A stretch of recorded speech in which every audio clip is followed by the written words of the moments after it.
Hey, good evening everybody. Selamat malam semuanya. Welcome back.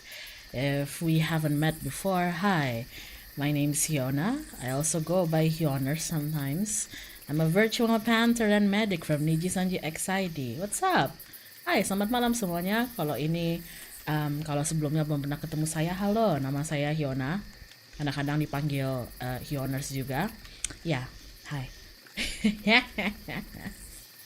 Hai-nya nggak asik ya. Oke, sebentar ya. Ntar, gua kasih yang asik nih. Bentar ya. Apa kabar? Oke, itu udah.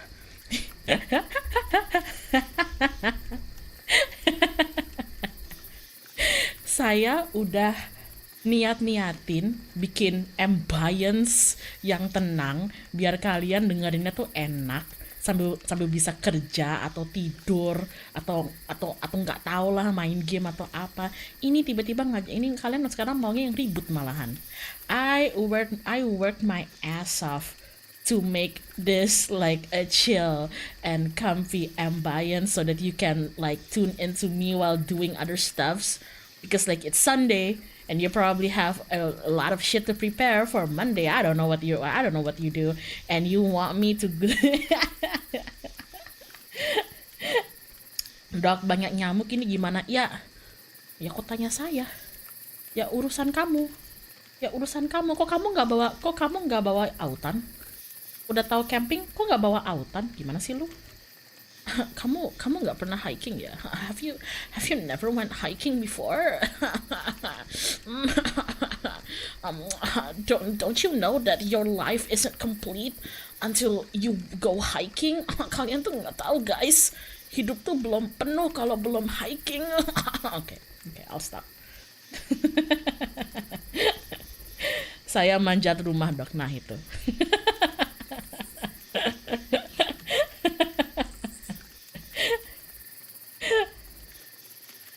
Jangankan hiking, saya nggak pernah nyentuh rumput dok, kasian.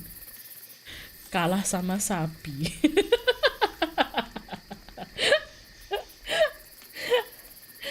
Does walking upstairs count? Maybe if you walk up the stairs in your house while you play some like mountain ambience, you could consider that hiking. There you go.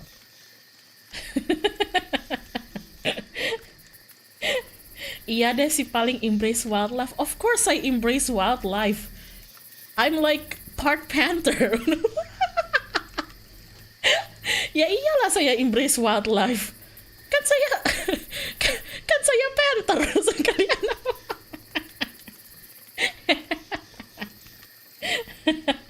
What about hiking to upper position at my job? Oh, I can't help you with that.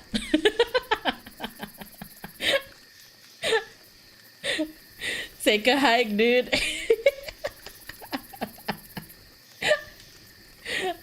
Okay, so anyway, it's been the last time I actually did this kind of Q&A stuff.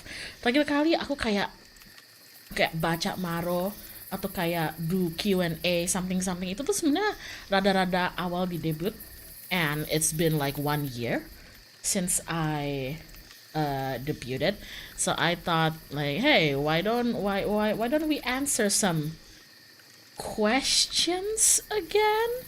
Jadi terakhir kali kita ada stream kayak gini gitu ya, kayak ngobrol-ngobrol sambil kayak baca maro atau kayak ngeliatin pertanyaan kalian tuh, aku seingat aku kayak terakhir tuh deket-deket kayak awal-awal gitu, awal-awal dari debutnya aku, and ini udah setahun. Jadi aku mikir kayak you know what, why not gitu, answer questions with more questions. True. Do I promise that I will answer like I give like the best answer? Probably not, but I can promise you that I'll be as truthful as I can be with you guys. So yeah, apakah jawaban aku bakal bagus semua? Enggak. Of course not. I'm Hyona, what do you mean? Tapi setidaknya aku bakal berusaha untuk jawab sejujurnya gitu, karena saya selalu jujur untuk kalian. I'm always honest with you guys. Apa sih yang nggak buat kalian? Anyway, we believe you better. Okay, let me just start. Hyona cebok pakai tisu dulu atau air dulu? Air dulu. Itu satu. Okay, let me just scroll down because there's not like a bajillion of questions, but there is quite a lot. So I'll be like choosing and seeing which ones I can answer. And if we run out of questions and I still feel like babbling to you guys, then you can just like immediately shoot questions into the chat later. That's fine. Seneng gak dok cebok? Biasa aja sih. Emangnya ada ya orang yang kayak seneng cebok gitu?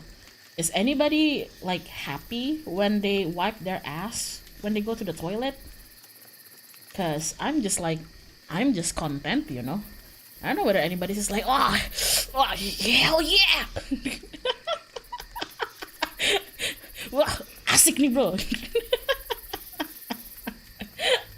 Why you answered it? Because you ask. This is a question and answers. If I don't give any answers, it won't be a Q&A. It'll just be a Q.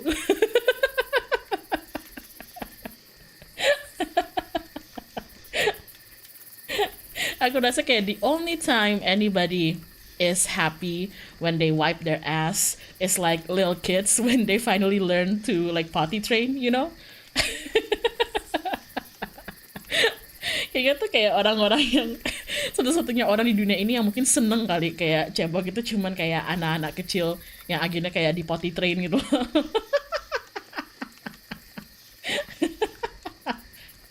Yeah, I know I'm right. It's Q&A. So like if you don't want me to answer it, then don't ask.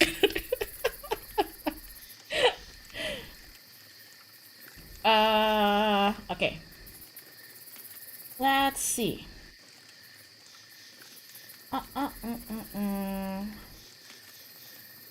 Okay, I have a few. Let me just randomize it. Randomize. Go. Oh god.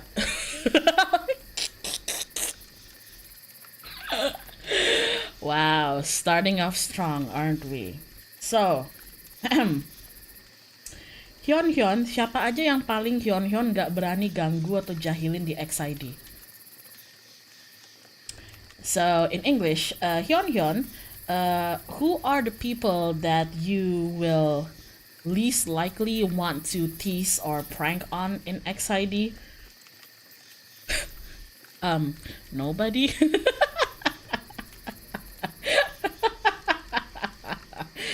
Honestly, nobody.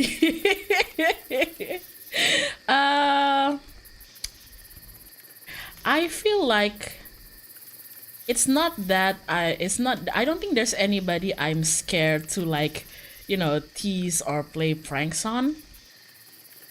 Karena gua kohai durhaka, but like I feel like Maronya nggak diliatin Hyun, nggak, karena aku lupa ngedownload Maronya, maaf ya. I'm sorry, I'm not showing the Maro because I forgot to download them. Sorry about that, but like if anybody just jumped in, I can like repeat the question again. I wouldn't say there's anybody I'm scared of teasing or pranking in XID, but if I had to approach streamer, of course. If I had to pick one person that I would least likely prank on, it's probably Chia. Yeah, it's probably Chia. Kalau aku harus milih setidaknya satu orang ya di Niji XID yang aku mungkin bukan paling nggak berani sih, tapi kayak paling dikit kemungkinan aku bakal kayak ngetis atau ngeprank orangnya itu tuh kemungkinan Chia. Ya. Sebenarnya itu sebenarnya juga bukan karena apa ya? bukan karena takut juga sih. It's actually not out of fear for me, but it's more like I feel like I have a different dynamic with like different people in XID especially, uh which results in like, with some people I might act more like an annoying gremlin, and with other people I might act more calm.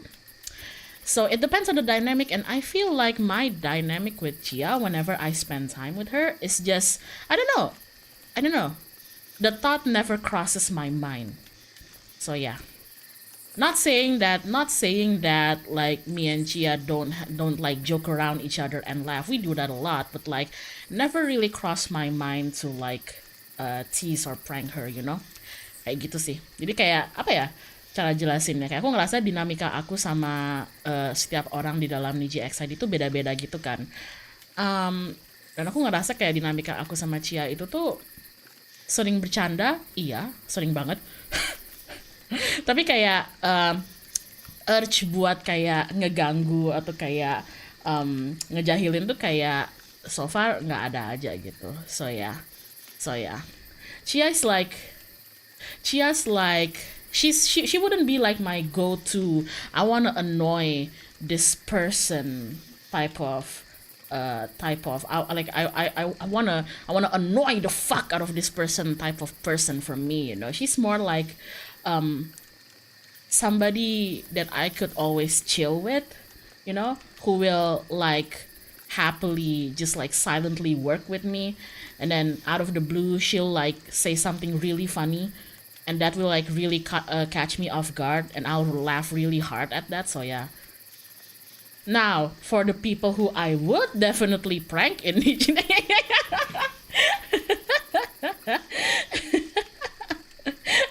Nah, kalau kebalikannya ya, kalau orang-orang yang pasti bakal saya jahilin, sisanya.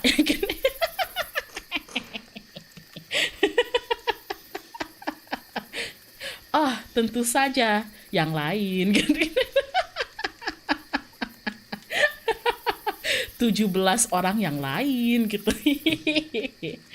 Oh my god. No. That's not right. Not all of them. I feel like I would tease a lot of them, but what you need to remember is that just like in any friend group, yang harus kita ingat ya, kayak menurut aku, dan ini kayak bisa di-apply buat semua lingkaran pertemanan gitu. Orang tuh kan beda ya, orang tuh beda-beda semua.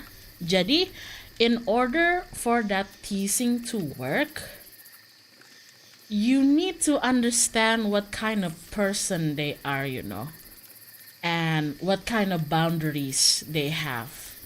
So like, for example, I might know that, this person is okay if I tease them about this, but for another person, they might not be okay if I tease them about that. So always know your target, Always know your target, because it's all fun and games until it's not, gitu. Jadi kayak tahu boundary-nya itu. Jadi kayak maaf ya guys, aku tuh curhat dikit guys. Aku tuh nggak suka. Oh, Hermisto, terima kasih untuk super chat. Thank you Hermisto for the super chat.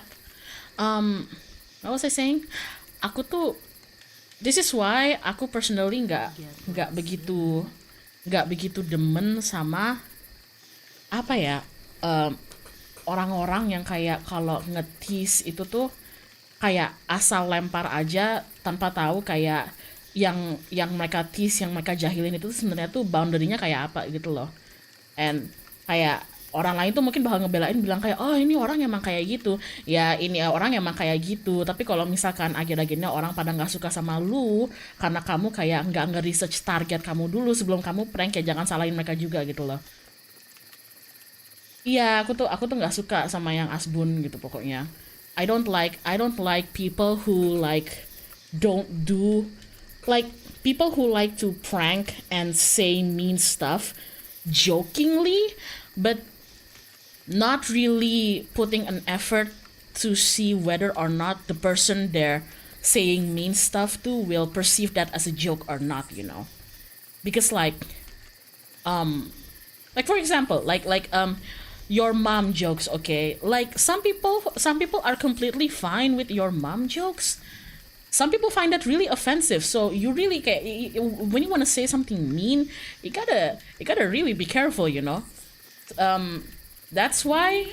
Oh, Faram, welcome to the clinic. Have a speedy recovery. Thanks for joining. Hello, hello, and welcome another to the clinic. But anyway,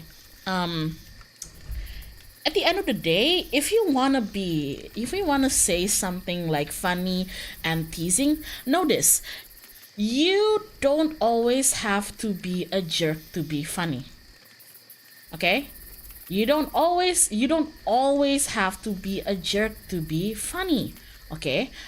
Kalau bahasa Indonya, kamu kalau mau ngelucu itu nggak harus jadi orang kayak tai gitu. Nah, there you go. So yeah. And I know it's not something that everybody can do. The actual skill of like being funny without making fun of somebody. It's hard. Okay, it's hard. Me personally, it took me years to like understand that sometimes my jokes can go too far with some of my personal friends, and I'm glad they called me out on that because it helped me learn boundaries better. So yeah. Nah gitu dong ngegas ya, intinya gitulah. Intinya kalian kalau mau ngelucu itu gak harus selalu nyakitin orang gitu aja sih. But yeah. But back on the topic of kalau siapa yang bakal aku jahilin, banyak. Rajiman.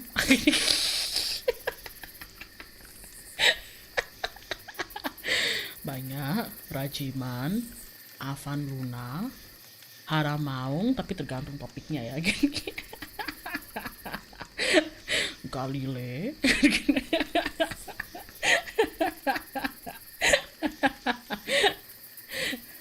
You might think that I would like prank on Shia, but I actually wouldn't prank on Shia. Some people I feel safe enough to like tease and prank on. Some people I'm actually very protective of, and Shia is actually one of them. Jadi beberapa orang tuh aku mungkin ngerasa lebih aman buat kayak dijahilin gitu ya. Tapi ada beberapa orang yang aku mungkin gak akan kepikiran buat ngejahilin mereka karena aku kayak jatuhnya malah lebih protektif sama orangnya ini. And Shia is actually one of them. But like don't tell her because then she's gonna abuse it. But yeah. But yeah, it's like yang ada dijahilin balik sama Shia. I don't really mind kalau Shia ngejahilin aku. I don't know whether it's like I don't know whether like it's visible or something, but like yeah, I'm actually very, very protective of Shia, so there you go. Your mother instinct activated when you're around Shia, huh? Yeah, something like that. So yeah, that's why I don't really mind if she pranks me or teases me, and I don't really like say anything funny back most of the time, because yeah, like a different dynamic. Like I said, different dynamic. So yeah. Mika gimana dok, dijahilin nggak? Oh tentu. No, actually, even with Mika,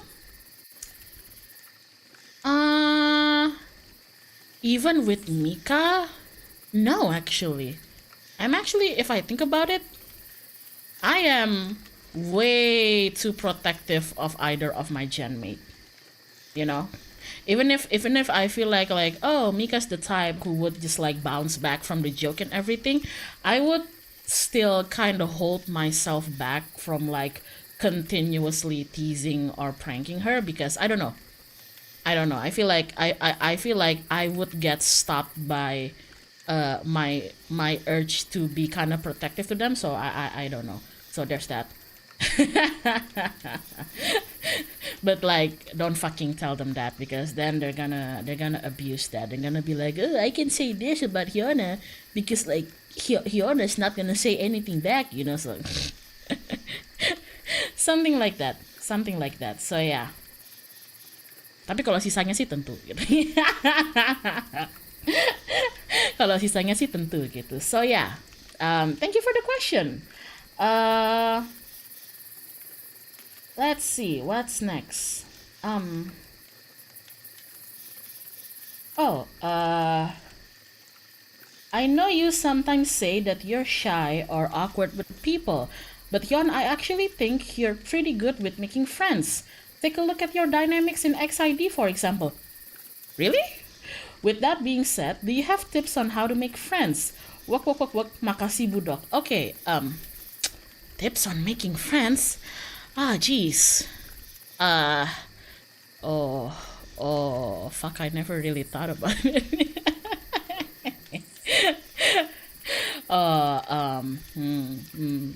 Crap, I never really thought about this. Bentar. Scratching head. Aku ora kepikiran gitu. Bentar. Tips on making friends?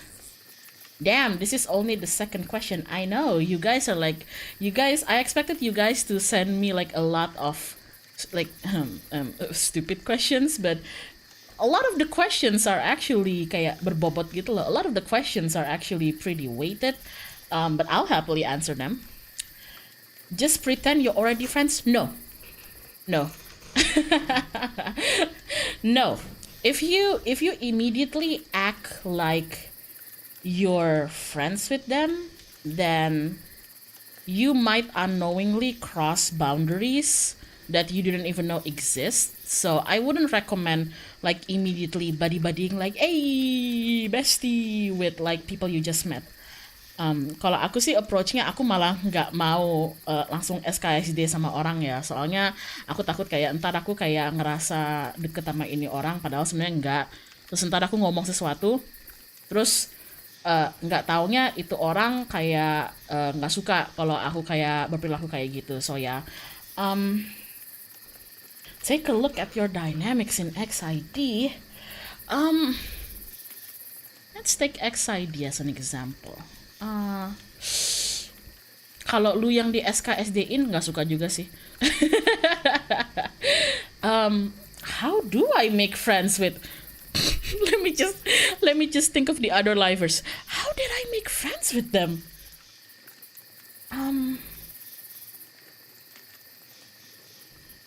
Did you know that at the very, very start of my debut, I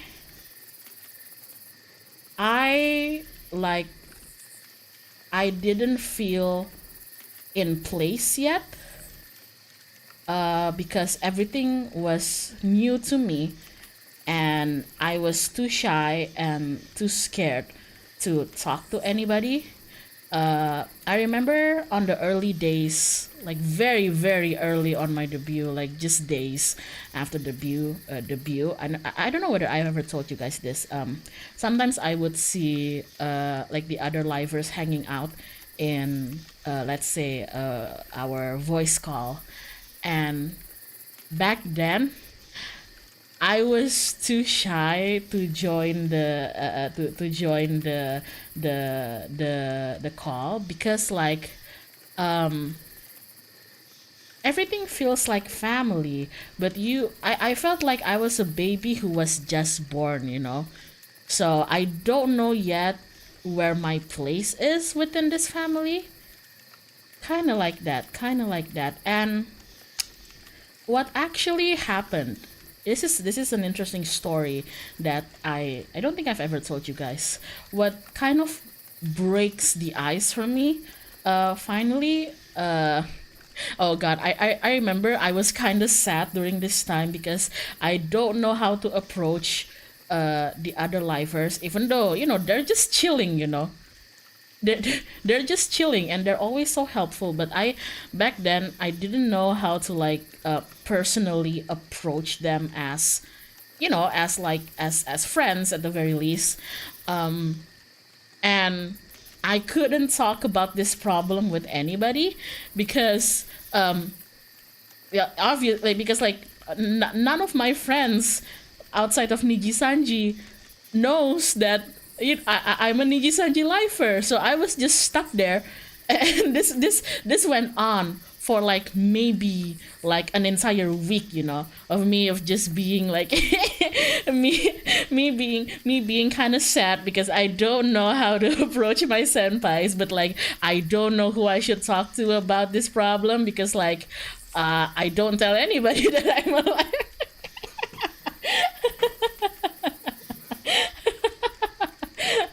So I kept it like bottled. And do you know what actually kind of breaks the ice? Uh, I'm just a person, and I was very, very new into like streaming and being a liver and everything. And I made a mistake. I made a mistake. And did you know the person who like called me out on my mistake? It was actually Nara. So that happened, and she didn't like got angry or like, oh, you fucked up. No, no, nothing like that. It's more like, oh, I see you did this. Okay, well, I think next time it will be better for everybody if you did this instead. Something like that. And it was through chat, I remember, and I was like, oh my god, I was so polite with her. Sorry, I'm kind of cringing. I'm kind of cringing because now me and Nara talk like yeah, when back then it's uh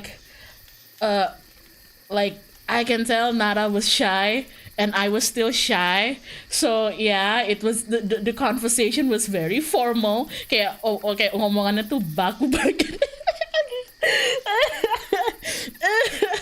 Oh, sorry. I'm kind of like cringing at the thought. It's cute, but it's kind of cringy. um. So yeah, that happened.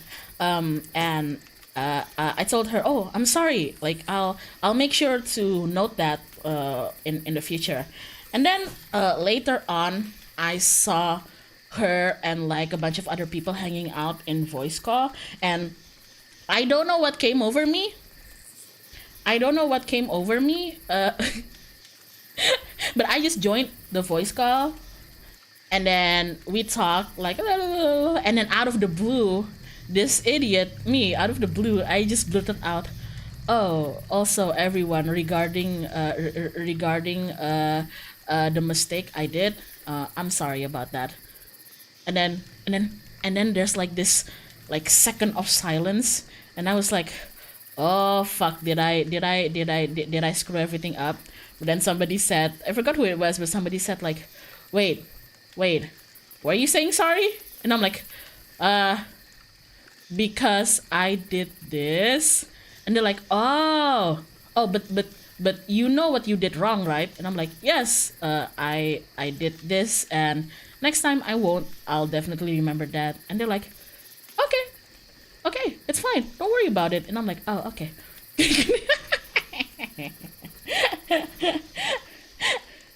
And then after that, I just started regularly hanging out in voice calls with the others, and that's basically it. That's basically it. So when it comes to making friends, um I feel like in most of my friendships, at least, there has to be a certain moment or thing that finally breaks the ice, because I wouldn't suggest you to like act like you know them, because obviously you don't. Aku nggak akan kasih saran kalian SKSD, malah jangan mungkin. Why does that sound like Taka? Because it was.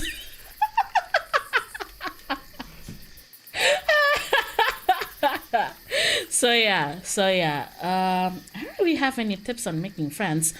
Um, all I can say is that I feel like it's better to take time. I feel like it's better to take time. Aku ngerasa kalau soal berteman ya, kayak lebih mending ngambil waktu kamu gitu.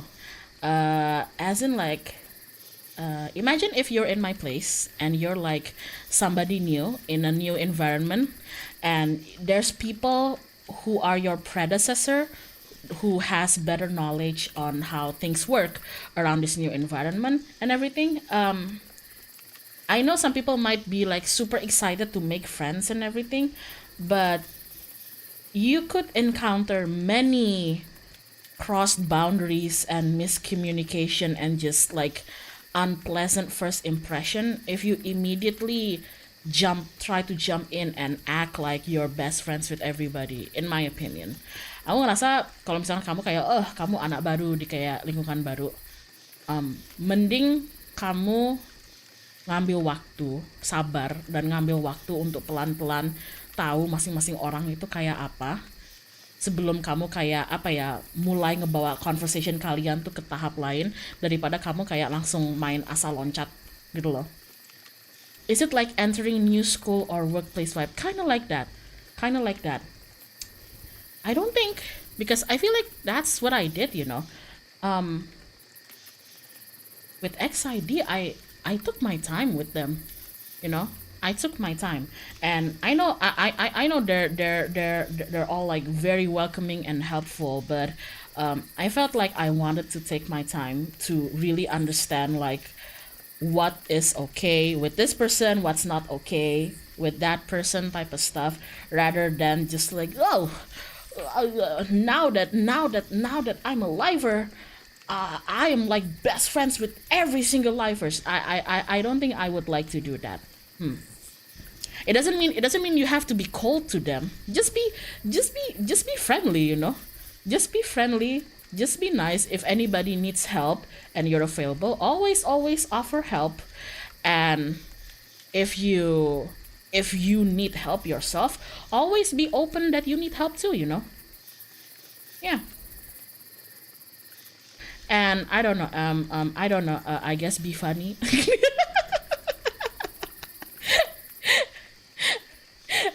I don't know. I guess be funny.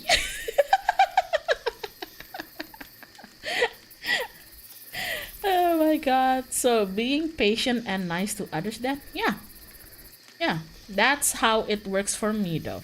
I can't say that it works for everybody because you know, you might encounter different problems in different situation. Aku nggak bisa bilang kayak ini work untuk semuanya.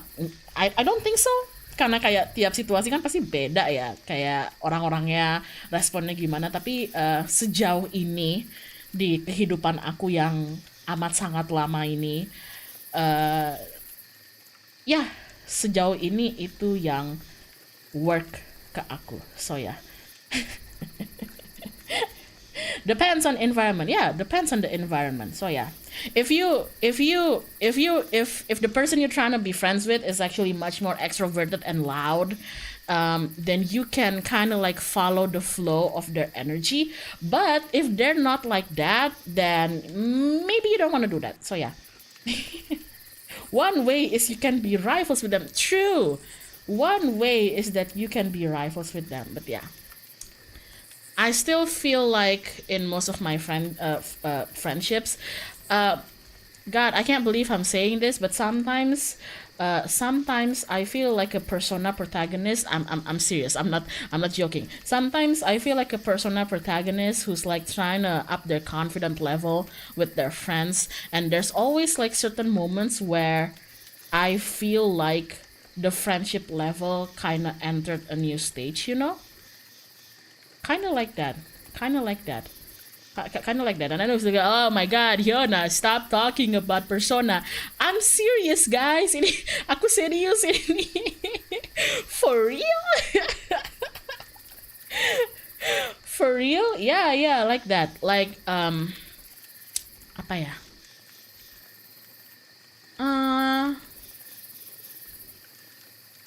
Like with XID lifers, Who should who can we use as an example? Who am I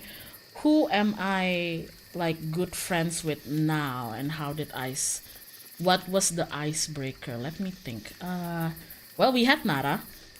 I broke the ice with Nara with her calling out on my stupid mistake.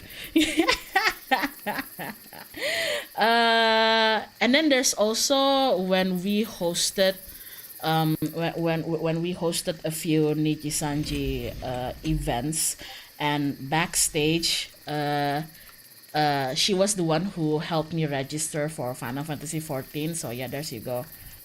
How about beliau? Oh, Tuckers? Oh fuck, I called him Tuckers. You-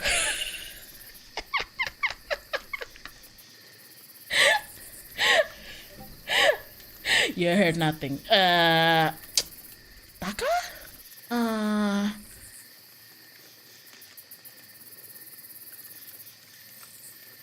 oh.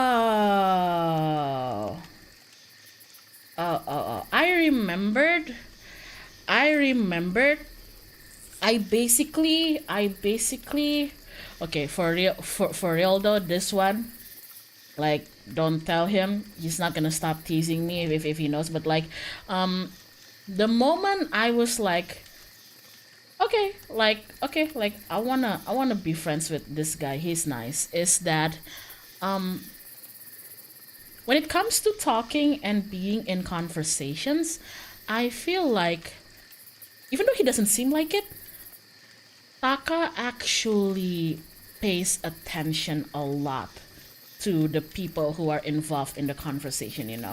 So I'm not gonna go into details of like exactly what happened, but there was a moment where there's a lot of people talking, and I wanted to say something, but it kept getting cut off because that's what happens when you try to discuss things with like a bunch of people, and like I remember he basically just said like wait, like I wanna hear what she has to say, and I'm like, oh, I said this,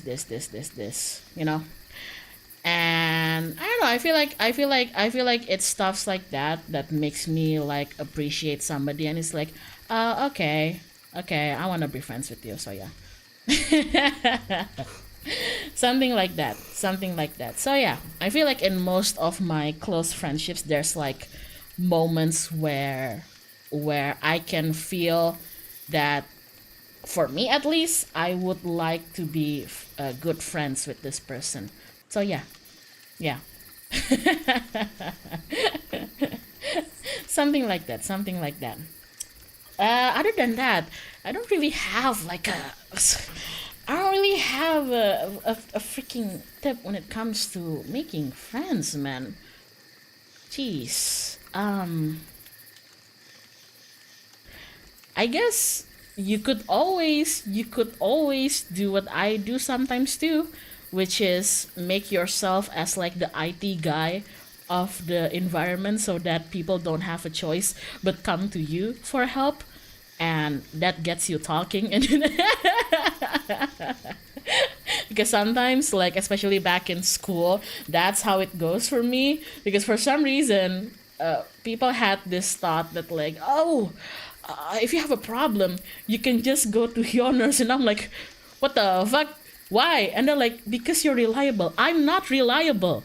Google is reliable. You guys are just too lazy to use it. I'm not. So that's the difference.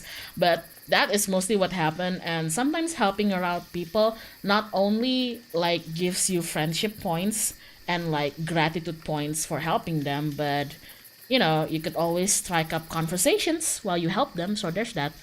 So there's that.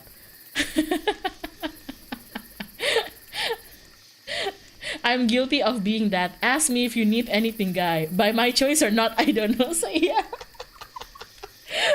So you are that one person in school, guys. I am that one person who brings an actual like first aid medical kit to go to the movies with her friends. Okay? Aku itu temen yang kalau jalan-jalan bawa tas gede karena segala-galanya tuh aku yang bawa, oke? Payung aku, air aku, obat-obatan aku, tisu aku, hand sanitizer aku, parfum aku, apa yang gua nggak bawa. Jadi kalau teman-teman aku butuh apa tuh pasti ujungnya ke aku gitu loh. Dan kayak orang tuh mikirnya kayak, oh my god, kamu sayang sekali sama teman-teman. Sebenarnya itu bukan buat teman-teman aku. It's not for my friends. It's initially for me, you know. But like because everybody else never thinks about bringing those things, eventually they have to come to me, right? Oh my god. Apa tidak takut dimanfaatkan? Oh iya, takut lah. Tapi kalau aku ngerasa dimanfaatin ya udah choose buy aja kan? Ya? Ya? Tidak ada pertemanan yang worth di keep kalau aku ngerasa aku dimanfaatin. Am I ever scared of being taken advantage of? Sure, all the time. But like, if I ever feel like I'm being taken advantage, if I feel tired because like my assistance is never appreciated and I feel like I'm not getting anything except misery from the friendship, I'll just leave. You know, no friendship is worth maintaining if it ends up just making you feel miserable, right? So yeah, that's basically it. So yeah, that's basically it. The fact that I still stay friends with my friends, even though I constantly like have to be like their parent 2.0, means that even though I have to take care of them and like be the mom of the group, if I stay, it means that I feel like I gain something from the friendship, you know? And it doesn't have to be something materialistic. It could be something just like, I enjoy your presence, you know? Like, yeah, you are literally acting like a toddler who I have to mommy around, but you're nice, you sincere, and you care about me, you know? Even though sometimes not all of my friends are capable of like properly showing it, but I see their effort, and that makes me feel happy, you know? That makes me feel happy. Things like, I know some of my friends are shit at cooking, just like absolute culinary demons, and not demons in a good way, but like culinary satans. Like some of them are so shit at cooking, but sometimes they like want to repay me for cooking for them all the time, and they'll try cooking and the end result is like something indigestible, but I acknowledge their effort, you know. I acknowledge that they did something that they know they're not good at to try to make me happy even just a little bit. Yeah, stuff like that. Stuff like that is why I stay friends with my friends. So yeah. Culinary catastrophe. Not as cursed as boiling chicken nugget. I get the feeling that ever since people knew that I like to experiment with food like boiling chicken nugget, I feel like people just assume I'm a bad cook. Guys, I'm not a bad cook. Come on. I've proven to you guys I'm not a bad cook. I just like experimenting with food sometimes. But yeah, that's the best way I can answer it. I'm sorry. I'm not quite a friendship expert. I'm not quite a friendship expert, but I appreciate the question. Thank you. Let's see. Okay, let me just delete the questions that I already answered. That's that. Yeah, let me delete that. Okay. What are your favorite romance trope? Oh, are we? Oh. My favorite romance trope? Oh, God, there's a lot. Ooh. There's a lot. Oh, jeez. What's my favorite romance trope? Oh, man. There's a lot. If I have to choose one?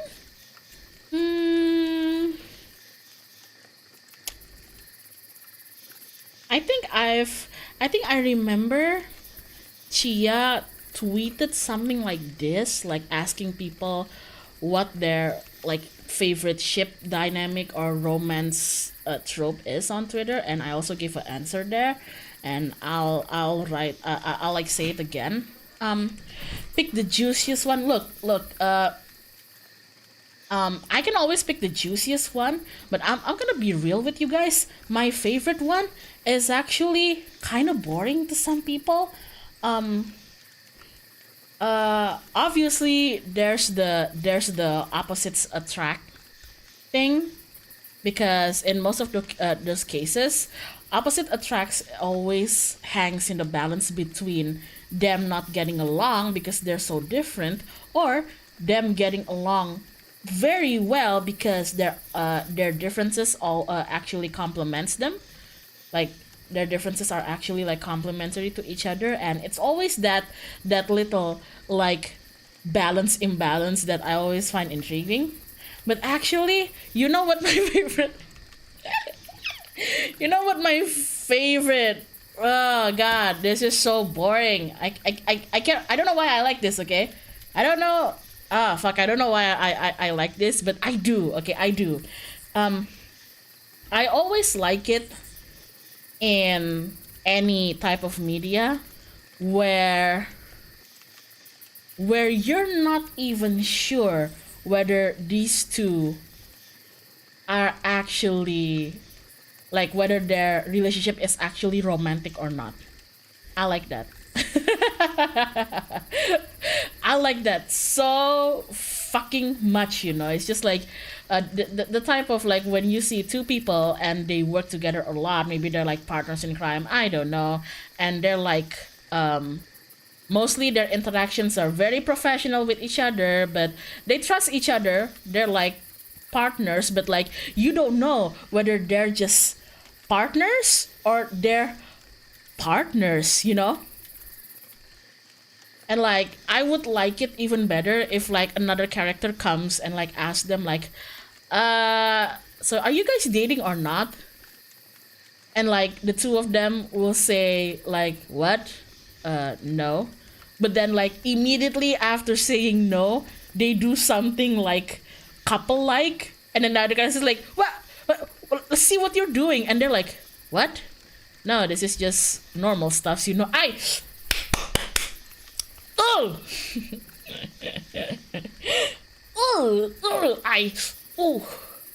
oh, I shouldn't be screaming. The bears are gonna come after me in this forest, but like, oh, fuck, I love that shit so much.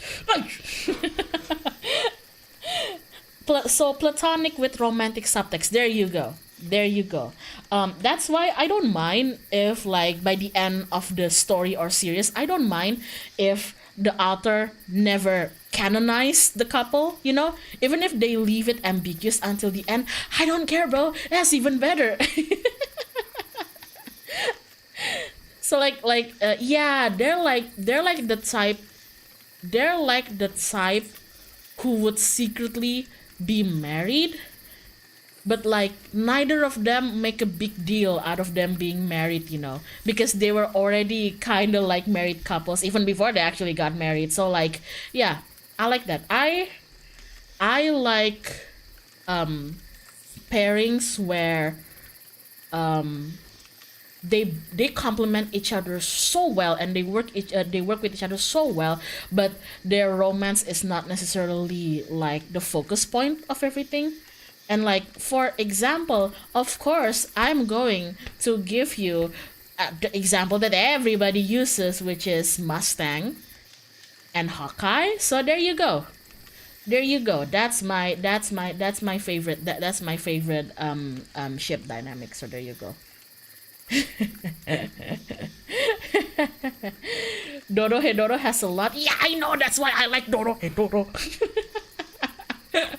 I know. That's why I like Doro Hedoro. So, because the thing is, not gonna lie, I enjoy a good shoujo where the romance is the main focus of the story. But I also enjoy stories where the romance is like nowhere near the focus, but I still feel like these two could be a good pair. If an author can do that, like deliver a story where it's not about romance, like I don't know, there's like there's a war, there's like a battle, world is ending, but I still feel like even without these two flirting or kissing or making out or doing anything to confirm that they like each other, if I can still feel like these two characters are a good pair, means, author son, you're doing something right, you're doing something right,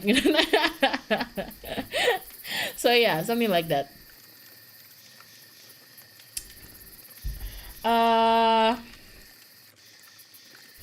My teacher literally asked me and my friend or seatmate due to chemistry that they see. Yeah, so something like that. Something like that. Is this because, I don't know. I guess as for why I like that, I don't know. I think it's because. I'm also personally someone who's very, or at least I try to be low key if I ever feel like any romantic feelings to anybody, which is like very, very rarely in my life. But whenever I do, I always try not to make a big deal out of it and just enjoy being, like being friends and see like where it goes. And even if it doesn't go the way I want it to be, I end up just like being friends with them. That's fine with me too. So I feel like I kind of resonate with that. I don't, yeah. Sometimes I like them, but most of the time I don't always like, pairs who are like, "Oh, you are my lovey-dovey sweetie, pumpkin sugar pie," and the other one is like, "You're also my lovey-dovey pumpkin sugar pie." Sometimes I do enjoy that because God, it's just so fucking sweet.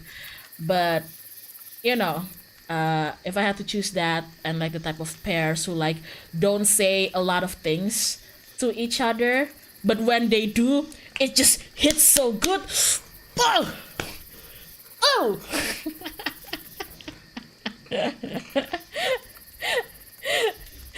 Ah! Oh! Oh my god. Yeah. Something like that. So yeah. But those are ship that. Do I have like romance tropes that I like? Ooh, romance tropes that I like. Oh god, I'm gonna be exposing myself here. Guy, I'm gonna be exposing myself here. I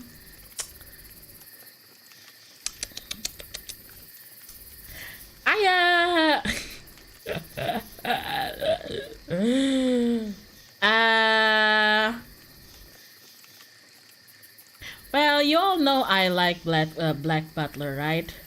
I have a thing for like a pair where one is like a butler or like a maid or like a knight for the other. I don't know why. Master and slave. No, master and slave make it seem like the slave doesn't want to be a slave, Master and slave makes it, I don't know, master and slave makes it seem like the slave doesn't want to be a slave, It's more like a lord or a lady type of character, and then with them is just someone with undying loyalty to them. Even if the lord or lady themselves like, dude, like, stop fucking being loyal to me. Like, I already fired you. I am no longer your mistress or mistress. Like, go on with your life. And then the other is like, I'm still gonna follow you wherever you go. That shit keeps me going. Holy shit.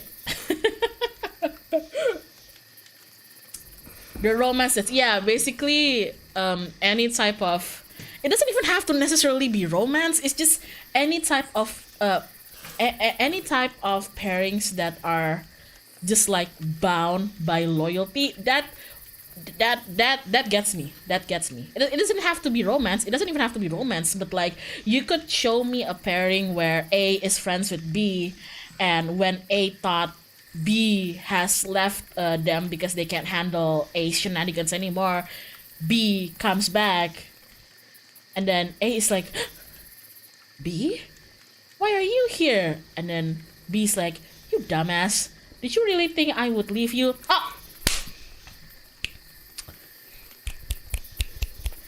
there you go. Easy fanfic. Done.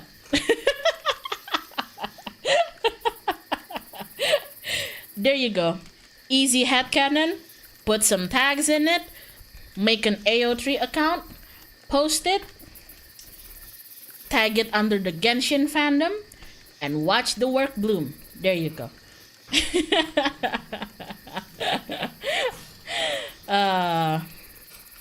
Or they were initially enemies, but one saved the other's life and they sworn loyalty. Oh! Oh! Oh! Oh, that's another thing. That's another thing. I feel like yeah, that makes it better for me.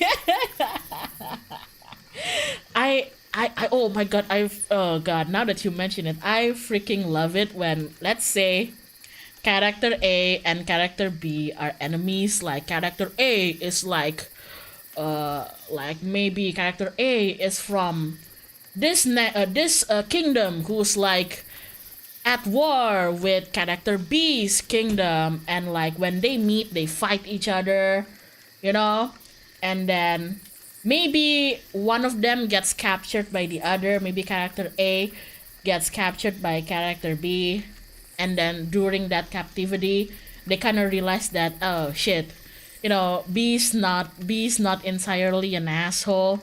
You know, at the end they're just a person, you know, they're just a person.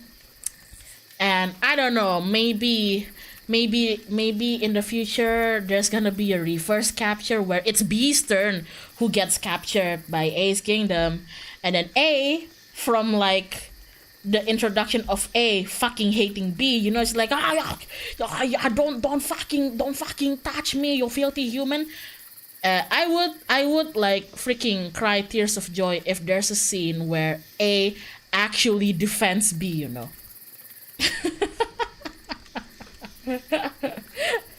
Well, there's like if there's any scenes where like these two hated each other so badly at the start, and I get to see their relationship go until the point where there's a point somewhere in the story where they actually start defending one another. Oh my god, I would love that, because then sometimes you know, like you sometimes it just blows my mind, you know, to think that this person is defending somebody who they told themselves they would never be, like they would never be friends with. Look at them now, you know. Look at them now. It's just it's a massive glow up in the relationship. So there you go. Yeah. Stockholm syndrome. Is it Stockholm syndrome? Is it Stockholm syndrome? I don't know. It doesn't always have to involve them getting kidnapped. It just has to involve any of them spending some actual time with the other person in the pair. And in spending that time, they actually get to know each other and get to know that, you know, beyond all the bad stuff they think about each other, that this person is just, you know, a person. So yeah. So yeah, there you go. That's my favorite. Wow, kind of boring, isn't it? I know. Kind of boring, isn't it? I know.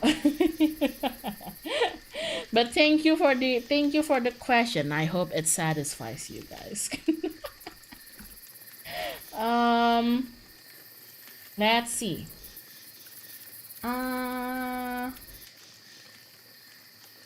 I love Stockholm, the city, not the syndrome.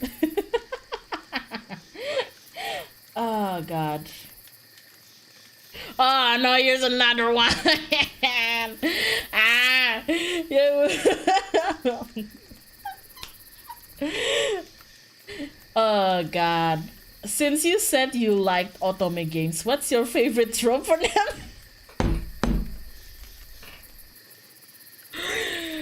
Jeez. I'm gonna tell you. Okay, I'm going to tell you. You know what? I'll tell you my favorite dere. Okay, how about that? How about that? Because I don't know how else. I don't know. This, yeah, exactly. This is why I only do this once a year. Oh no. How about I just start by telling you what my favorite dere is, okay? Out of like yandere, sundere, any type of dere there. My favorite, my favorite one that I would like almost immediately like have my eye on, like it's guys, I have a thing for kuderes, so there you go. Yeah, yeah, there you go. I don't know. Yandere, that depends on how it's written. Sundere, pretty funny. Pretty funny. But for me, I don't think anything beats kudere for me. So yeah. Yeah. Because I feel like me, okay, me and any characters that I try to make based on my own personality, guys, I'm so noisy. You know? Aku tuh orangnya banyak bacot gitu loh kan. Aku tuh orangnya banyak bacot guys gitu, and I say this all the time, but this is why sometimes I gravitate to like quieter people.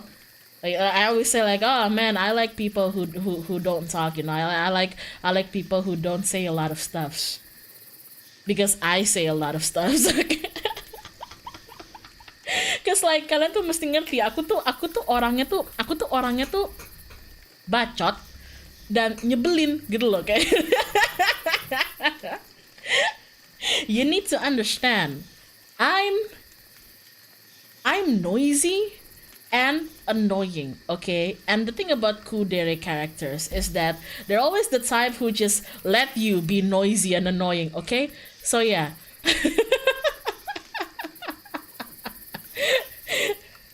And that's like it goes on to real life too, you know. With me, with some of my quieter friends, I could just be talking. I could just talk about like, I don't really understand, and they would be like, and I'd be like, thanks for listening. And they'd be like, I didn't do anything. No, thank you.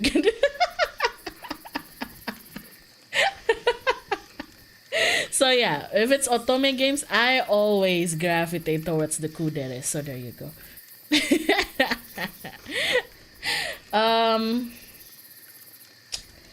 What about the osanaji? Childhood friends.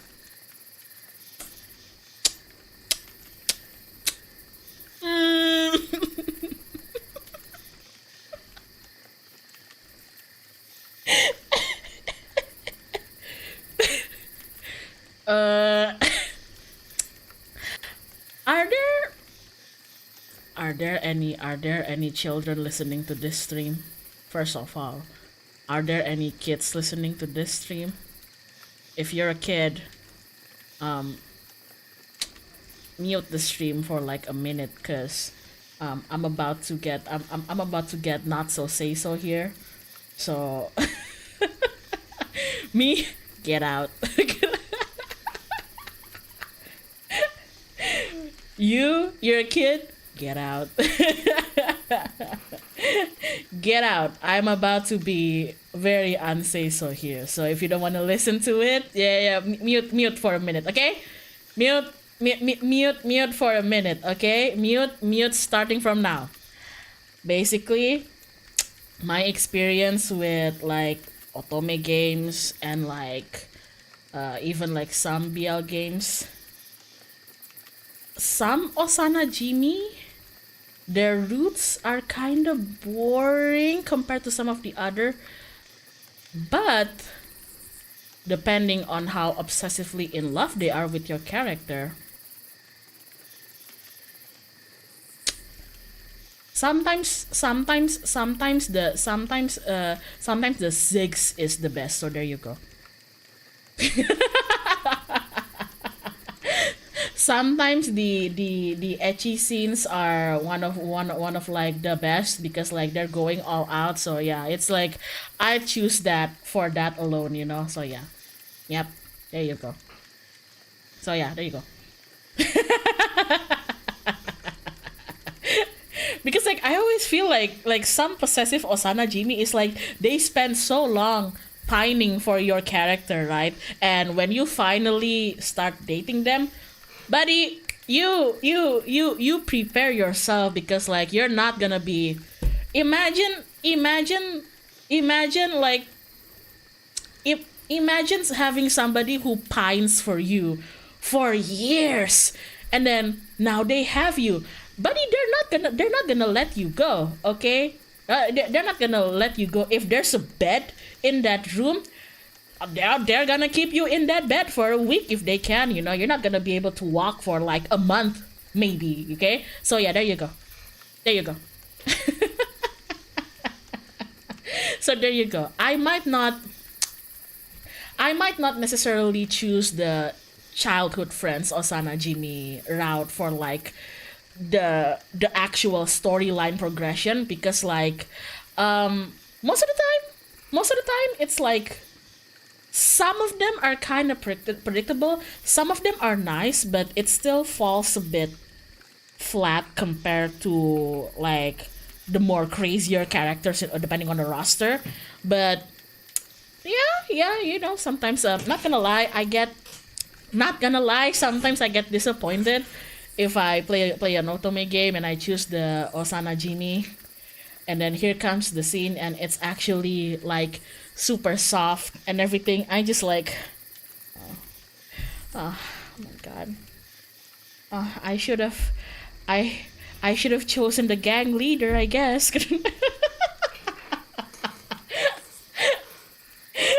I'm just like sitting there, just like in shock, looking at my phone. It's like, what? Where's the passion? Why is this so vanilla? Terima kasih untuk donasinya, Noi Tante Hyona. Ya, ada apa keponakan? Now sometimes, sometimes I'd go for the like quote unquote harder looking characters, like, you know, like the maybe like the delinquent or like the gang leader, the straight up criminal, you know, because like depending on their character, their scene, their age scene could actually be sweeter, you know, depending on their character.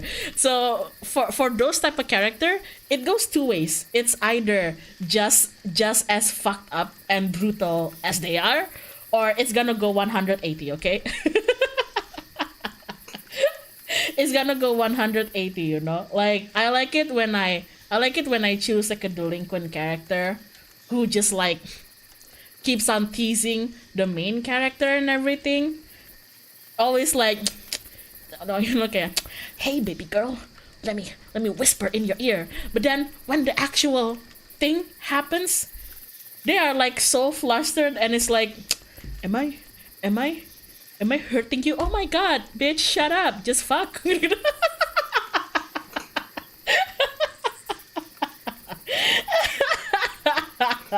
So yeah, something like that. So I like both of those. I like both of those. Okay, I like both of those. Oh my god, like, am I hurting you? Oh my god, bitch, shut up.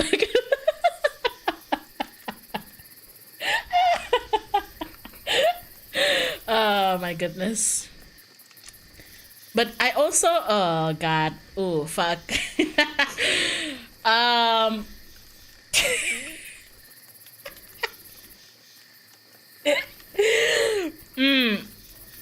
this one, I really need you kids to go out for this one, okay? I'm serious. I'm serious about this one, okay? Fucking mute me for a second here.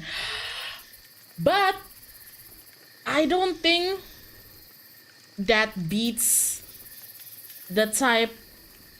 You know what? I'm just gonna say it, especially when it comes to this. Sometimes happen with like otome games or like heterosexual pairs in the game, but I see this a lot in BL. Okay, I see this a lot in BL, and actually, if there's any GL that involves this, do tell me, because mama needs some material. By mama, I mean me. I don't think it beats my favorite, which is stupid tops who don't know that they're being rough with their partner. So yeah, there you go.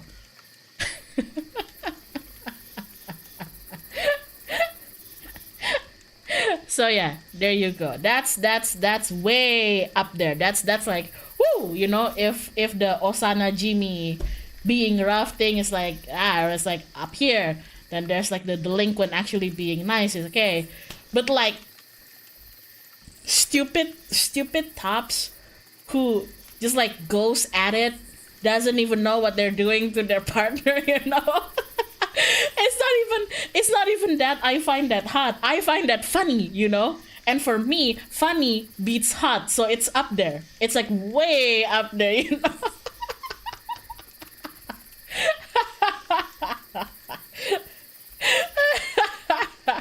It's like way up there.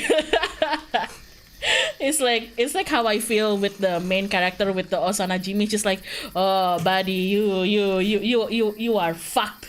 Literally. Like oh my goodness. Kocak Gaming R18. Hyona watch 18 for the laugh. That's true. That is actually true. I would sometimes, if I was in like a Discord with some of my like friends and I was playing it on my PC and the scene comes up, I would like offer to stream it to them. You know, like, hey, you guys want to see this? Oh, Hyun, what's happening? Oh, you know, they're fucking. And it's like, is it interesting? I'm like, see for yourself. And we would actually discuss it, you know. It's just like, why? What is this character doing? And I'm like, I don't know. It's like, what are they doing? Their best. It's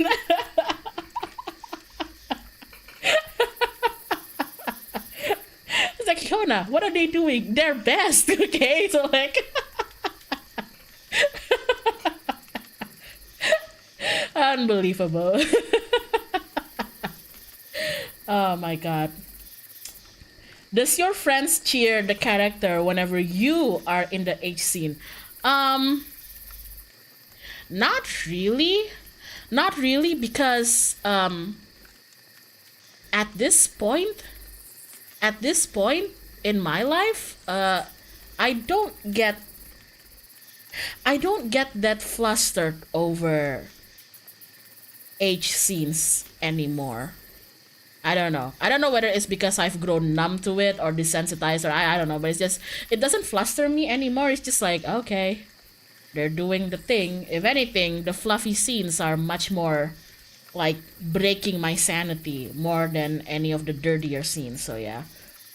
Get well soon. JJ, thank you for the super chat. There's a well-known done. I was confused.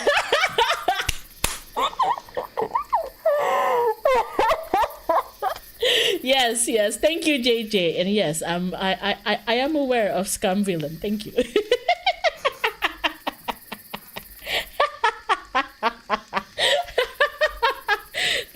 Thank you.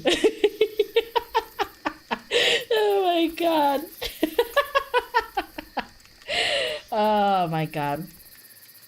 Hyona reads Danme. I do. I have a friend who loves Danme, and she's been like trying to drag me into it for years now, and I kind of wanna acknowledge her effort by at least, you know, giving it a try. So there you go.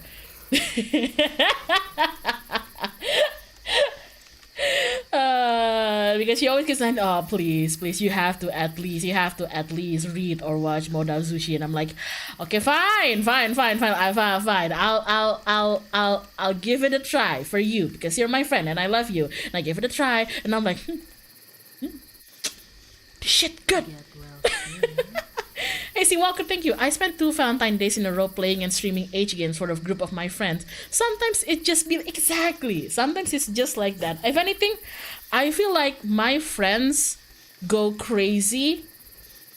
My friends go crazy for the fluff scenes, you know. My friends go crazy for like the fluff scenes more than the H scenes, which is the same goes for me, you know. If anything, they would just start teasing me about my preferences.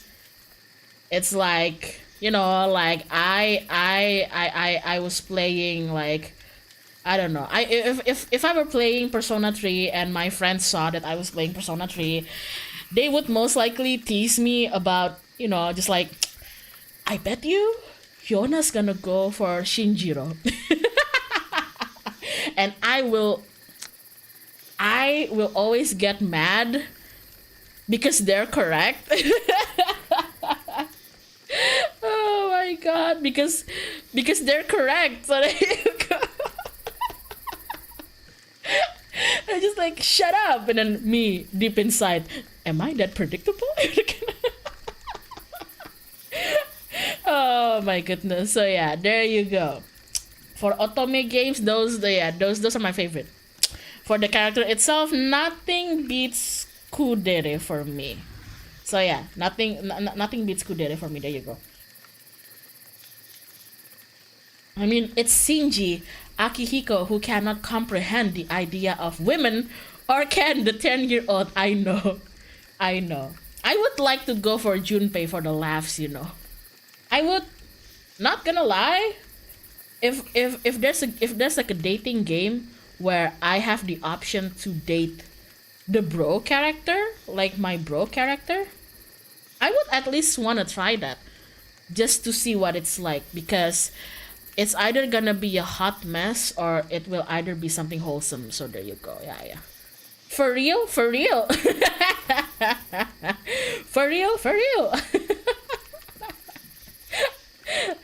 Akihiko is just a man who loves beef ball. People love him for that, so yeah. For real? I want to date Ryuji. I know! You know who I want to date in Persona 5? I want to date Yusuke. He's so weird. He's so weird. Oh my god. I wish I could date Yusuke. He's so weird. Oh god, he's so weird. I love him. Oh, what a weirdo. What a weird ass person. God, I love him.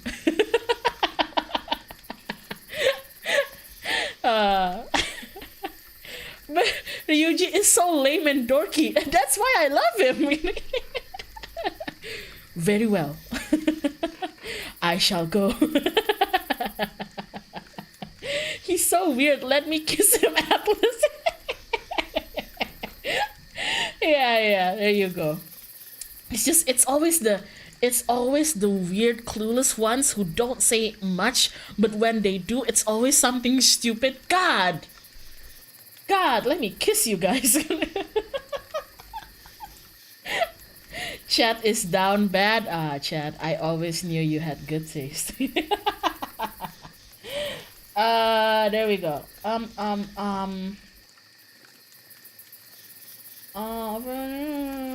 Let's see.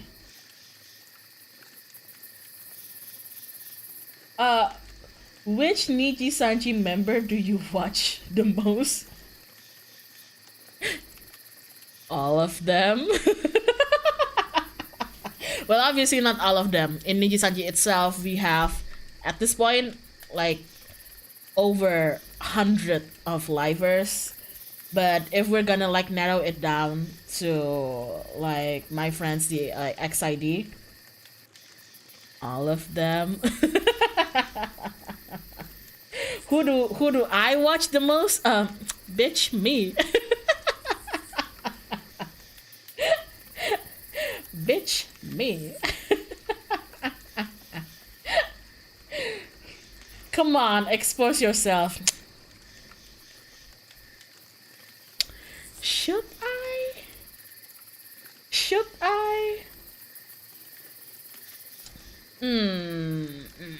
Who's your ex ID? Oh, me. Ah, God. Oh, God. Oh, God. Oh, God. Hold on. Let me check. Let me check.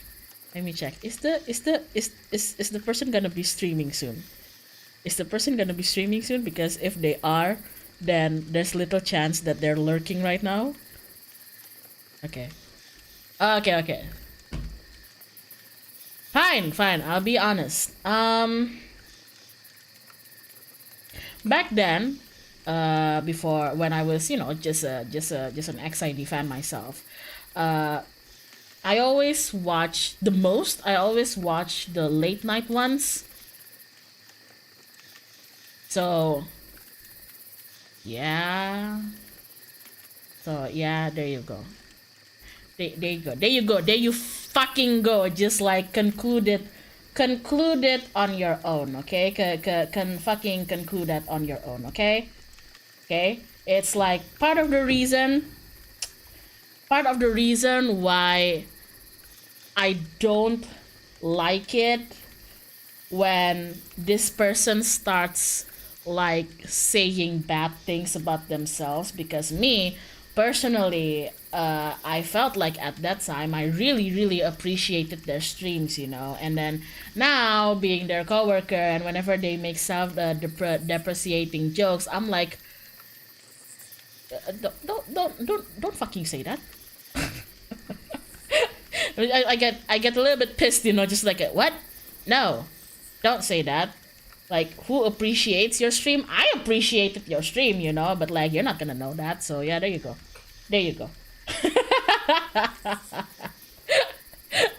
So there you go. Am I ever gonna actually tell this person that? No.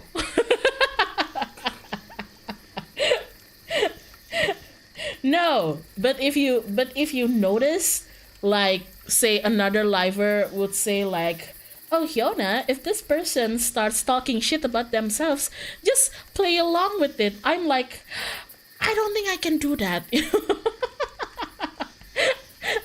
I don't think I can do that. I appreciate them way too much to like play along with them talking shit about themselves. So yeah, there you go.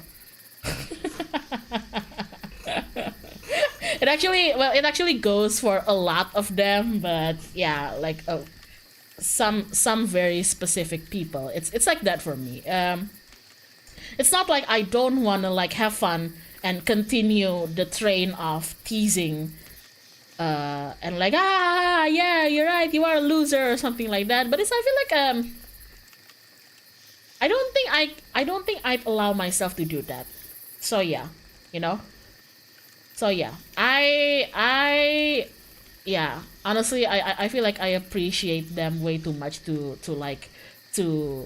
continue the the shit talk. So yeah, there you go, something like that. Now I will never tell you this fact ever again. Now I will edit this VOD later once this the stream is over, so nobody has evidence that I said this.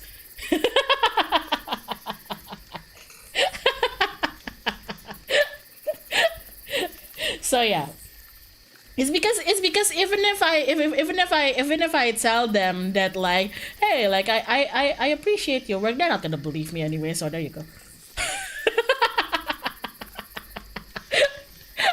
So yeah, there you go. But honestly, if I have to be really honest, it's kind of what I feel to all of them. I feel like it's part of why I might not, even if I was like teasing you I don't want to say something incredibly mean, even if I know you can take it. Especially if it's something about your work as a liver. For me, at least, teasing any of them, even if I know they're okay with it and I know they can handle the heat that I'm giving, teasing them about liver stuffs. I don't think I'm capable of doing that. Because the stuffs that they did before I joined them were stuffs that kept me going, you know? What they did, you know, their hard work kept me going too, for since the very beginning, you know. And even if now I'm their kohai and everything, that feeling never really went away. So yeah, I don't think I'm capable of teasing them over that specifically. So yeah, there you go. So yeah, there you go. You're fucking happy?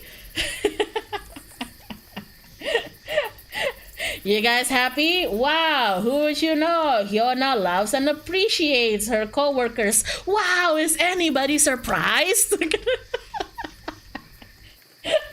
Is anybody surprised?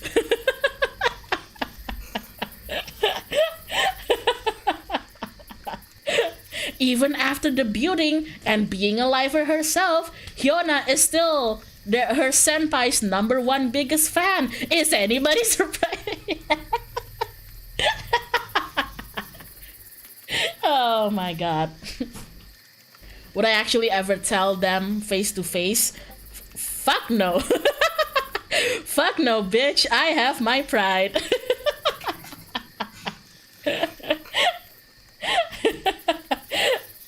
The mom of the group actually likes the rest of the group.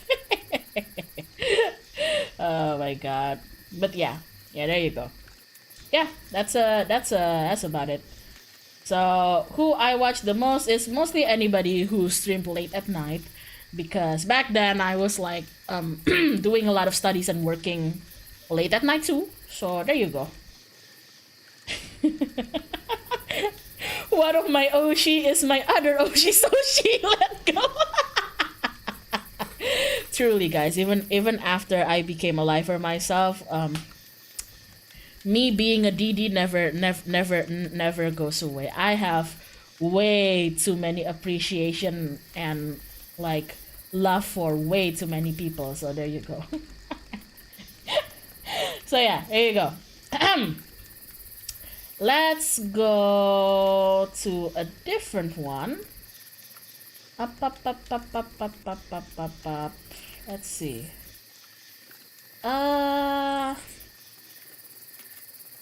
How did I get into video games? Oh, well,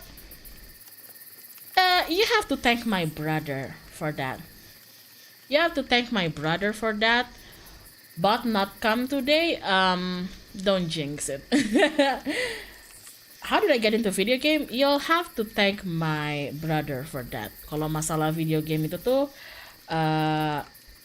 kalian harus berterima kasih ke abangnya aku, because at first I don't know what was it with my brother, but my brother, I only have one older brother basically, and I don't have any younger siblings.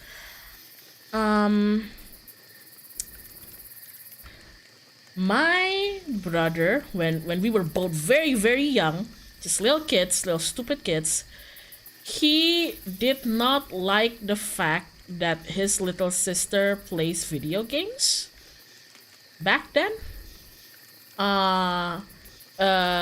Because he always told me that he wanted to have a little sister who was very feminine and girly and kind of demure and everything. Jadi dulu waktu kita berdua masih kecil itu tuh, abang aku suka bilang kalau dia pokoknya nggak suka kalau aku main video game, karena Karena di mata dia tuh dia pengen punya adik ceweknya tuh yang kayak I remember he told me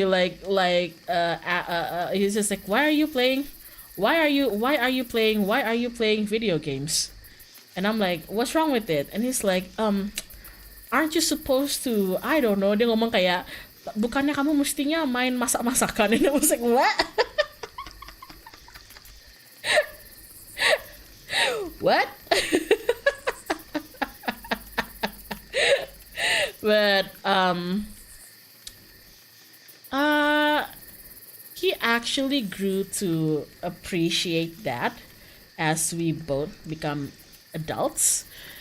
And anyway, the point is when we were younger, he just didn't like, I guess, the idea of me trying to do the things that he would do. Like, I see my older brother playing video games, I try playing video games too. And I'd see him trying to climb a tree, and I want to do that too. And I end up falling and breaking my legs or whatever. Yeah, stuff like that. I think when he was younger, he found all of that kind of annoying. But later on, like during our teenage young adult years, it seems like he kind of had a change of heart, and he kind of realized that everything that I did was just my attempt to get closer to my brother. So yeah. Oh my god, I remember he would like be like, oh my god, I don't want my friends to know that my little sister's a tomboy or something.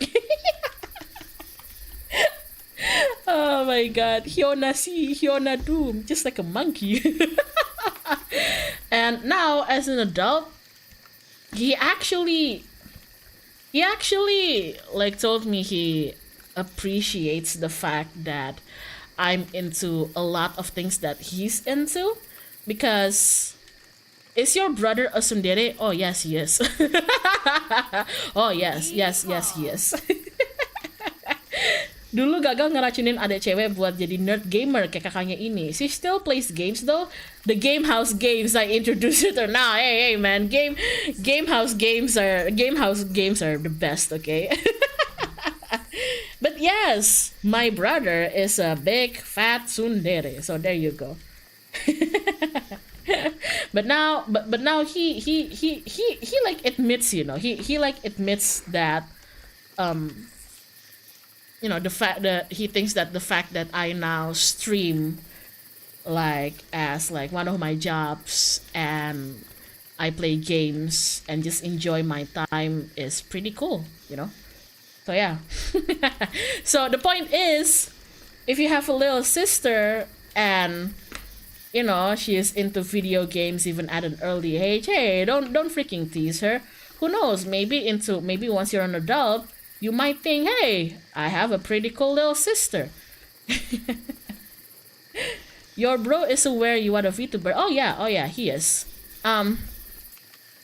He tells me that whenever I ask him, he always tells me like, what? Do I ever watch your stream? No, fuck no, ew.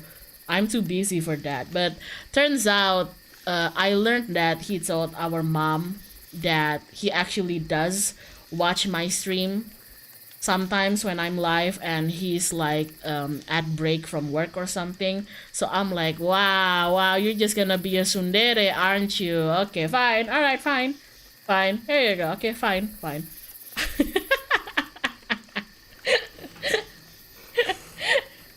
Oh my god, you're just gonna be like, okay, fine. Then you're not gonna admit that you actually think my job's pretty cool. Okay, fine then.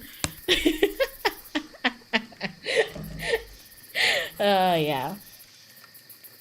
And yeah, he doesn't. He pretty much Is he single? I mean, I have a niece and a nephew, so you can conclude things for yourself. I mean, to be fair, guys, I have a niece and a nephew, so you can answer your own question with that. Hey sis, just want to chime in and say have fun streaming. Good, good, good. Thank you, Beefy Stew, who is definitely my brother. So yeah, there you go.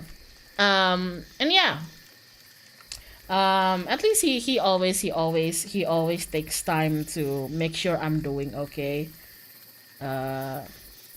Especially because my brother watches a lot of my brother is a massive gamer when like he's not working or doing other stuff, but he video gaming is one of his biggest passions too. He just loves it. He loves gaming. And as a result of that, he also watches a lot of streamers too.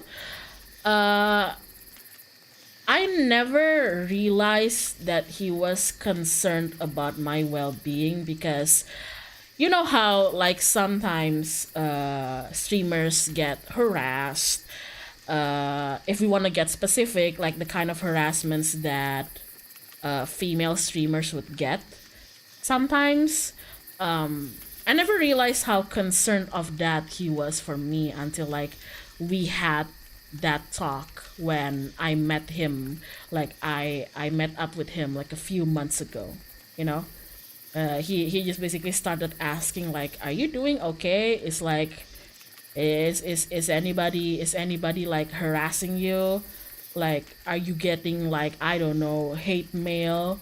And obviously he doesn't follow VTubers or NIJISANJI, and he always says like, look, I don't know how things work in what's your place again? Nini Sani, and I'm like NIJISANJI. Yeah, that's what I said. Hi Doug, great to see you. Thank you El Benjas for the super chat. Hope your night's going well. I hope your night's going well too. My question, what is the scientific name of a dodo bird? What? I don't know.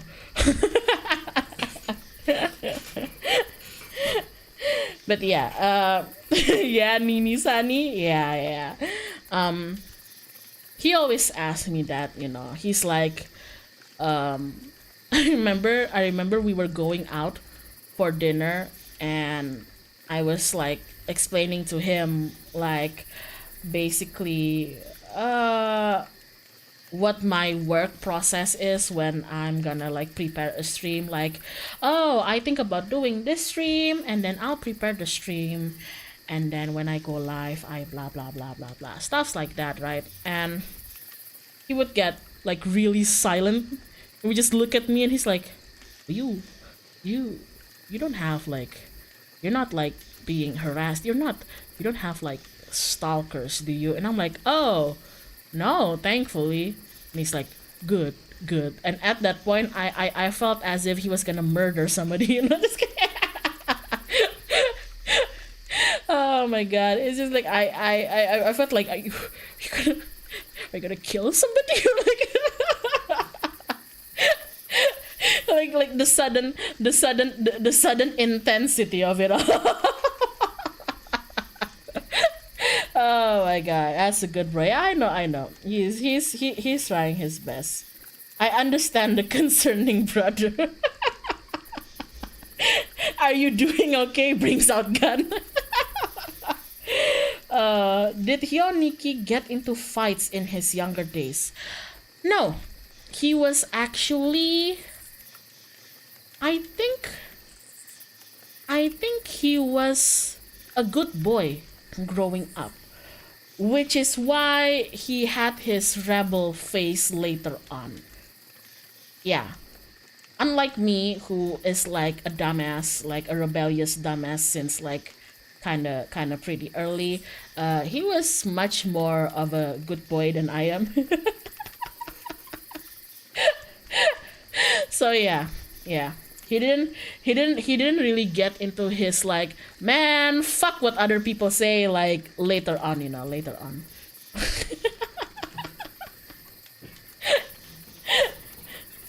Oh my god. Old emo bro, yeah, old emo. Is he still an emo now? He's just as emo as I am, honestly. Honestly, he's just as emo as I am. It's just that he's more of a Ryaju than me. Obviously, with like with like the fact that we have nephews and nieces and everything.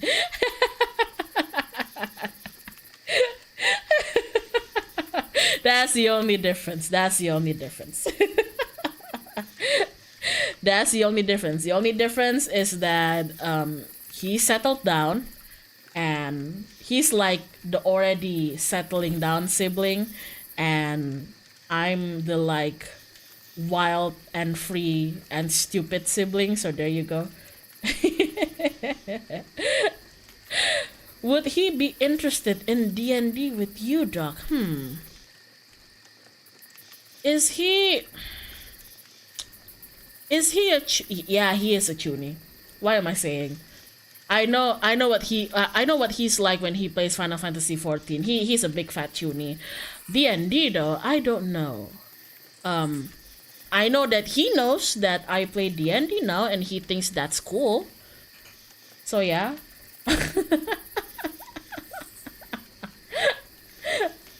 Stream with Panther, bro, and nah, I don't think that'll happen, because like, first, not sure how I feel about like my own family's privacy, and I'm pretty sure he's not comfortable with that. So sorry guys, no dice. Yes or no? Hi Bob. Wait, yes or no what? Wait a minute. Yes or no what? Yes or no, my brother is a chuny? Because if that, then the answer is yes. So yeah. If you were like expecting me to bring him into my streams, I don't think either of us are comfortable with that. So yeah, sorry about that. No dice. I love my brother, obviously, but more than that, I really wanna respect his privacy as well. So yeah, there you go. Yeah. How did I get into video games? It's my older brother. Almost every video games that I end up loving is from him, because that's how we bond even as adults now. Sometimes he wouldn't even say that, we see each other very rarely in person, that whenever we do get the chance to like meet up and see each other, he wouldn't even say that he misses me or something. You know what he would do? Especially if he's staying over in my place. Yeah, especially if he's staying here in my place. You know what he would do? He would like barge into my room and like starts playing video games. Sometimes it's my game, or sometimes maybe he'll bring his own console or something. That's what he does. That's what he does. He like barges in and it's like, Hyun, are you working? Like, no. Can I play video games here? And I'm like, I have a guest room. You can play in the guest room. And it's like, but I wanna play it here. Okay, you know what? Fine. And then he'll act like it's nothing, but then like he sits down and he plugs in the game, and he just won't shut up. He just won't shut up while playing, and it's like, see Hyun, I love this game because the plot is so blah blah blah blah blah. I remember him explaining to me the plot of like one of the Dragon Quest game as he plays it, and I'm just being a good little sister who just like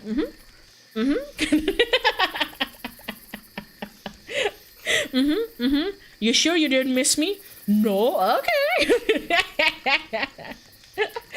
Or something. He basically, he just likes hanging out in my room specifically. Even though there's like other places where he can hang out in if he wants privacy, but he always hangs out in my room. So there you go. So yeah, how did I get into video games? It's basically my brother. Things like, especially RPG, JRPG, Dragon Quest, Fire Emblem, Suikoden, especially. It's all him. Oh God, there is this very specific JRPG that I end up loving because my brother played it. fuck, I forgot what it's called. I remember one of the I remember all I remember from the game is that I think one of the main characters, the dude looks like Johnny Depp. What is it? It had shit, I forgot. It had like a space theme. Oh my god, yeah, Rogue Galaxy. Holy shit. Yeah. Rogue Galaxy. There you go. Rogue Galaxy. Rogue Galaxy. Oh, I haven't heard that in years. Oh, fucking Rogue Galaxy. I ended up loving that game because my big brother played it. Did you know that my big brother is also the reason why I love Kingdom Hearts so much? And funnily enough, when we first bought the game, we don't know what the fuck we were doing, and we ended up buying like the Japanese CD of the game. So for my first experience and his first experience playing Kingdom Hearts, we don't know what the fuck was happening. Did you say Rogue Galaxy? Yeah, man, Rogue Galaxy. Can you imagine, oh man, there's this new game that came out, looks so good, and you play the game, it's in a language you don't understand, and on top of that, suddenly there's Mickey, and you're like, why the hell is there Mickey? And then there's Goofy and Donald, and you're like, what the hell is going on? And it's just in Japanese, I don't understand. But I remember that my brother still ended up loving it as well, and that just goes to show that if you like a game, you can like the game just for like mechanics and battle systems alone. So yeah, that's what that experience taught me. Okay, I didn't know what the hell was going on, but that taught me that I could love a game just from the mechanics, the music, the ambience, the visual, and not even understanding what the plot is. Oh my god, yeah, with Mickey's, they're gonna pay for this. But yeah, at the end, you play video games for the gameplay, right? Some games are like heavy on the plot, like the plot is why people play it, but some games are, critically acclaimed for their gameplay. So yeah, that's it. Why is Donald fighting Sephiroth? Oh god, when Sephiroth came in, I remember my brother was just like, why is there Sephiroth? Because we also just finished OG Final Fantasy VII. So when Sephiroth came in, we were both screaming.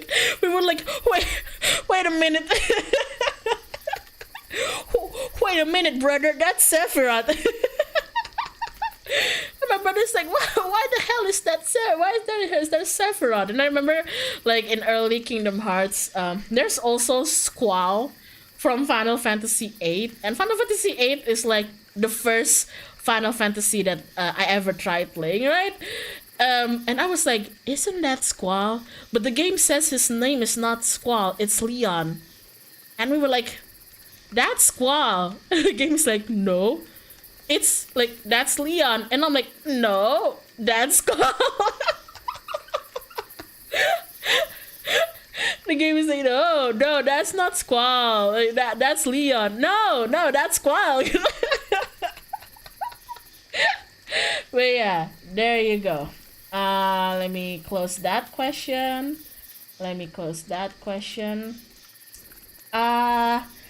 Hi Hyona. First, I want to thank you for liking and retweeting my art. Hey, my pleasure. When it comes to fan arts, my pleasure. It's appreciated. As for the question, I wanted to know what type of fan art you like getting the most. I love your model and streams. Thank you. And might draw you again in the future. I'm sorry, I had to burp just a little bit there. Sorry. What type of fan art I like getting the most? Oh god. What type of fan art do I like getting the most?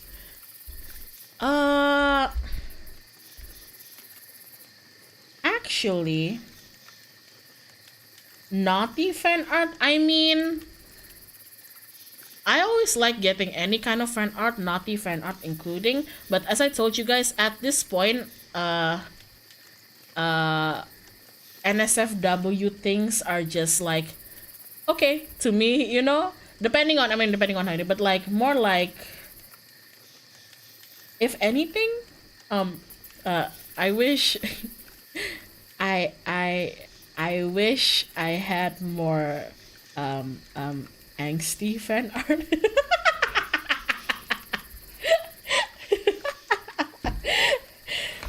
Because I feel like I love all of my fan arts. I love all my fan arts. Don't get me wrong, but I feel like most people's depiction of me is either girl boss dummy mommy, which I love too.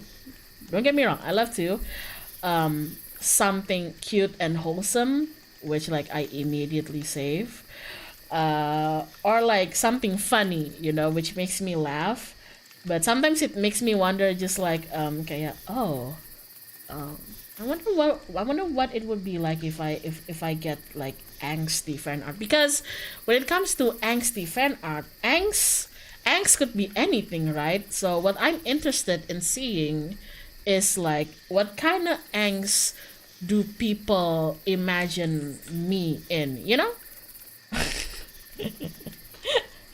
What kind of angst do people imagine me in? Honestly, when I see like a very specific fan art of me, what I enjoy most, aside from like looking at the beauty of the fan art itself, is like seeing how you see me or perceive me through the fan art. So yeah. Hyona ugly crying under the rain grayscale.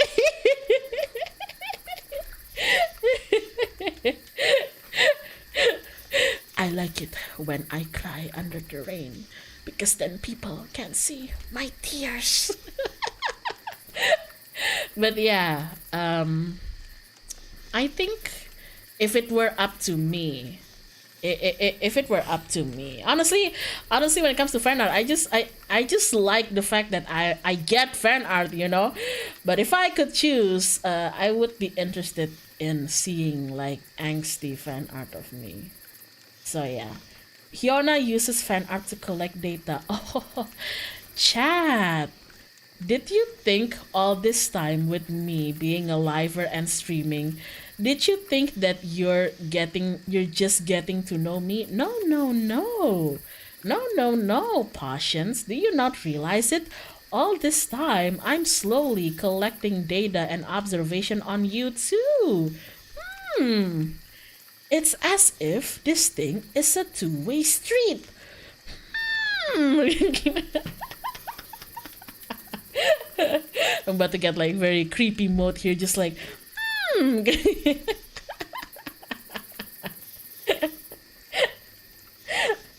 oh my god.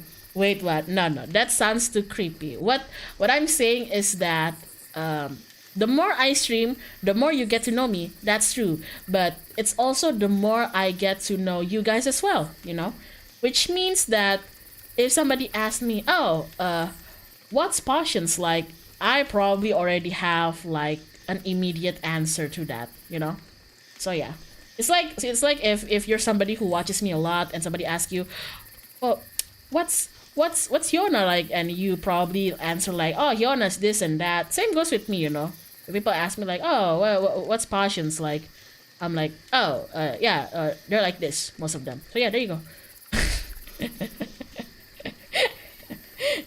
There you go. Down bad, definitely there. No, actually. Most of the time, if I were like discussing streams and like maybe viewers to like other people, I would just say that, oh, I think Patients are actually, you know, they're nice and well behaved. Yeah.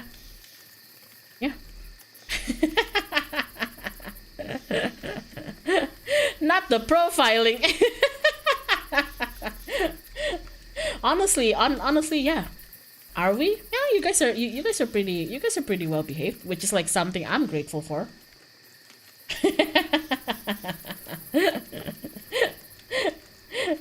Hey, I'm a good boy. Are we a good boy? Yeah, I think most of you are good boys, so yeah. Coco Palso, thank you for the super chat. Are you planning to turn us into cat boys or cat girls? No. Not without your consent, at least. Not without your consent, at least. So yeah, there we go.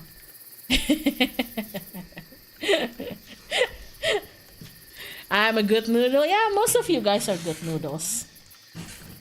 Most of you guys are good noodles. It's like, oh, but Hyona, we're down bad. I know you guys are down bad. Like, who isn't?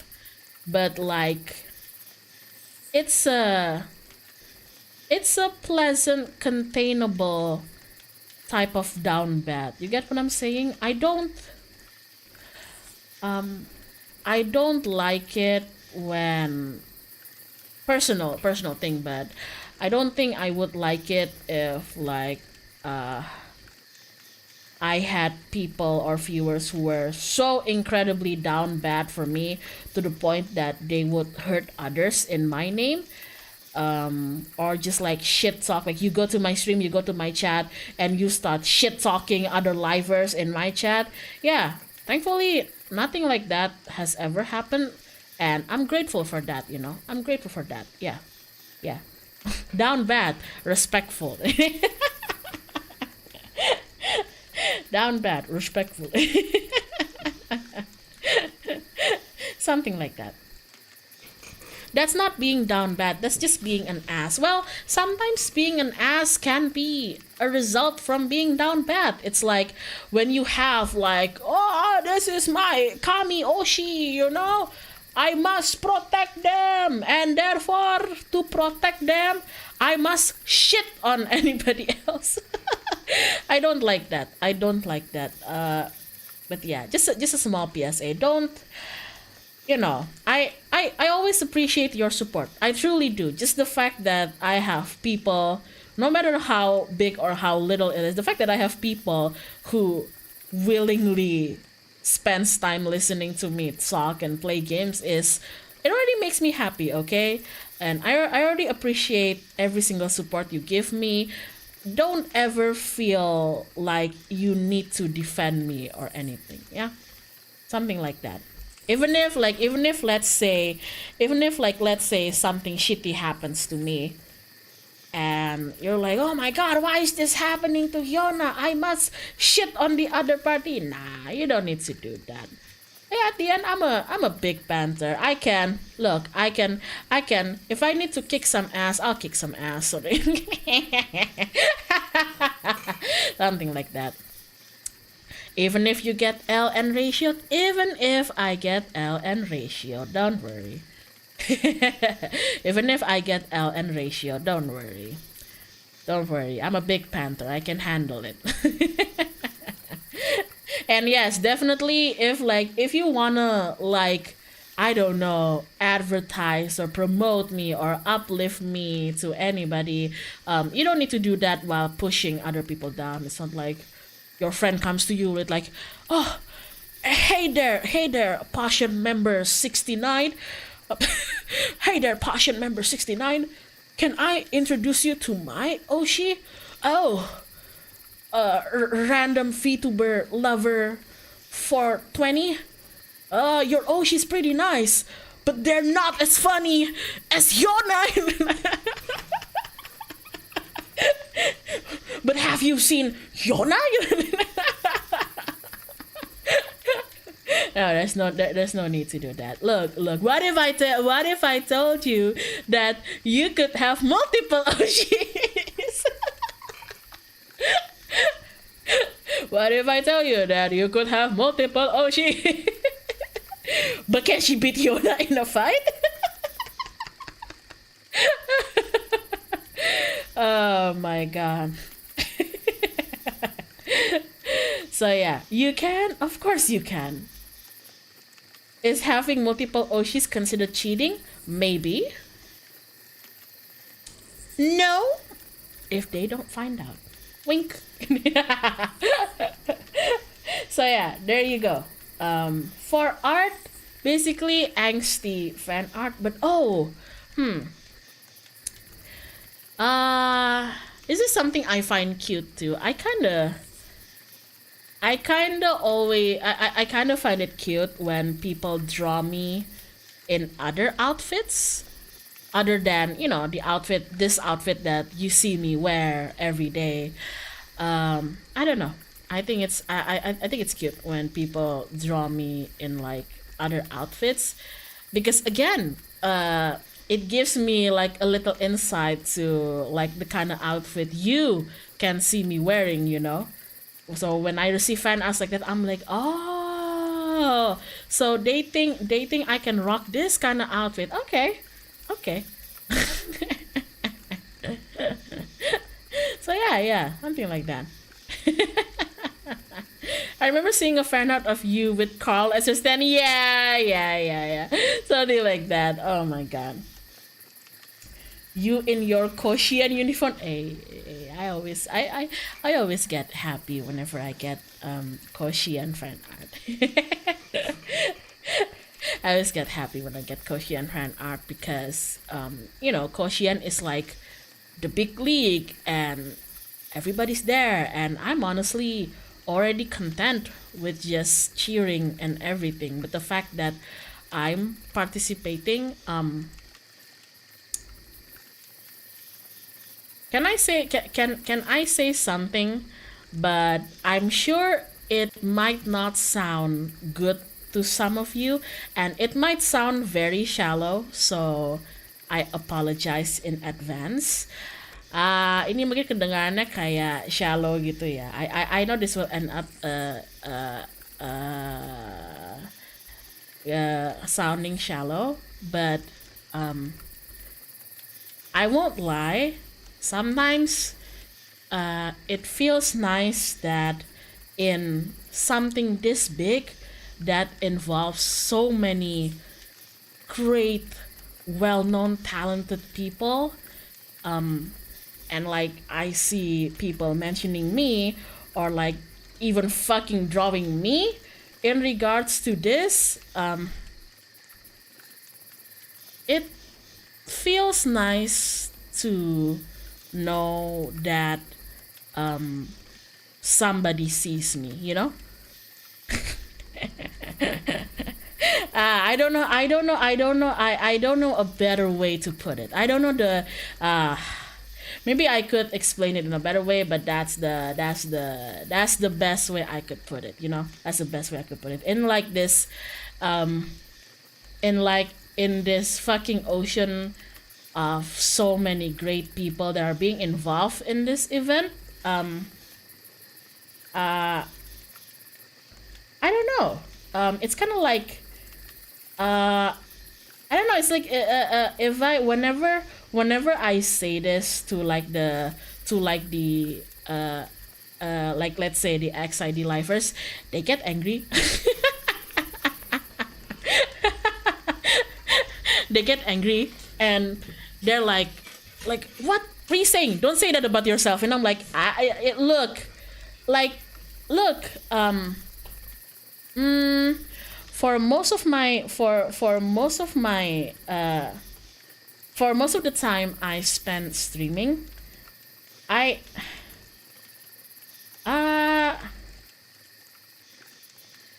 don't know. I feel like being seen and being recognized and being known and just like recognition itself is this is gonna sound kind of depressing. I didn't mean for this to get sad. I'm sorry. How should I say this? I mean, it is the truth. I'm being honest here. This is the truth. But for however long I've streamed now, I feel like earning recognition is something that I kinda gave up on, And I don't like saying it because it sounds like oh, you're giving up on what you're doing. Not necessarily. If I'm giving up, then I would just stop doing it. But it's more like I came to realize that at the end, I just want to do something that I like doing, you know? And if I earn recognition from that, if like my name gets across the world, it's like, oh, it's Hyona from NIJISANJI XID, that would be nice, but it hasn't been my focus for a long time now. So yeah, it hasn't been my focus for a long time now. Like not expecting, yeah, I'm not expecting too much. I'm gonna be honest. I'm gonna be really honest with you guys, and you might think that this is how I felt to like the big pool of Nijisanji with so many lifers, but to be honest, it is oh, they're not gonna they're not if they hear me say this, they're gonna scold me because they don't like it. But like it's what I feel even in XID itself, you know, even in what I consider my immediate family. It's kind of why I prefer when there's something big happening. It's kind of why sometimes I prefer to like step back into the backstage and like hype somebody else up. Because I kind of feel like that's what people gravitate towards, you know. I have such great senpais, you know. I have such great gen mates and senpais, and I always feel like we are getting into self-depreciating territory. Shit, this is getting sad. This is oh shit, but the point is, when people think about Nijisanji and when people think about XID, for me, okay,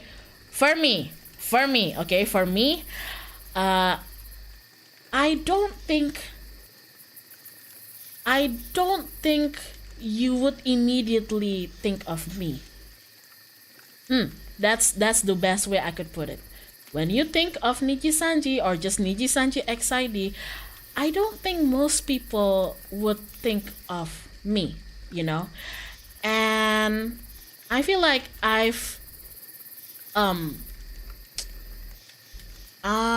it's just something that I roll with. So I make it a point to myself, like, okay, then if you're gonna stream, then you stream because that's what you like doing, you know? If you stream, then like you better put like your actual 100% effort and soul into it, because you're not gonna be doing that for anything else, okay? Don't say that. Like you have your own. I'm not saying that there aren't people who enjoy me. Like obviously you guys are here, okay? I never have doubt of that. But it's more like in the bigger picture of things. I feel like, you know, when people want to talk about like Nijisanji XID, I don't think I'm the first person that comes into mind. It must be somebody else. So I naturally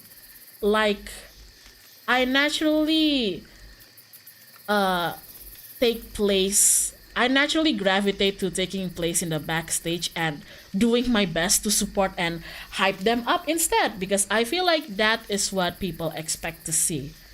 Something like that. So when I see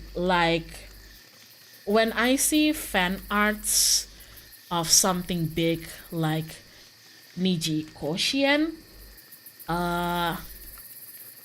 it actually really surprises me in a good way. Because whenever I see that, I just have to take a moment and just think like, oh, oh shit, you know. I just like it. Wait, they know. Wait. They know who I am. Something like that. Something like that. But what if they pull you to the stage? What if they pull me into the limelight? Shit, I might not know what to do. I might not know what to do.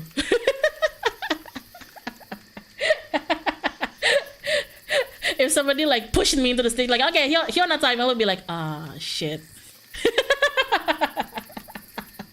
It's like, crap, I was having a good time in the backstage and everything. Like, what do I do now, you know? But yeah, something like that. Hit them with the fanfic tropes. Just like me testing the mic, testing. Did you guys know that when you take the Osana Jimmy route in Otome?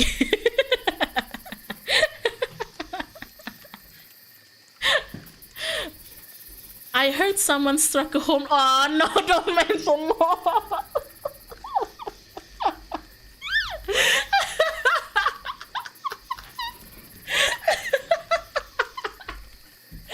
Oh my god, I had people flooding my Maro on that one. God damn it. Everybody's like, did you know that you struck the first home run in Nui Senpai stream? And I'm like, I did? And I saw the stream and Nui Senpai was so happy. Nui Senpai was so happy, and like the fact that my name was up there and that there were people in the chat cheering for me, it was kind of mind blowing for me. Not gonna lie, it was kind of mind blowing for me.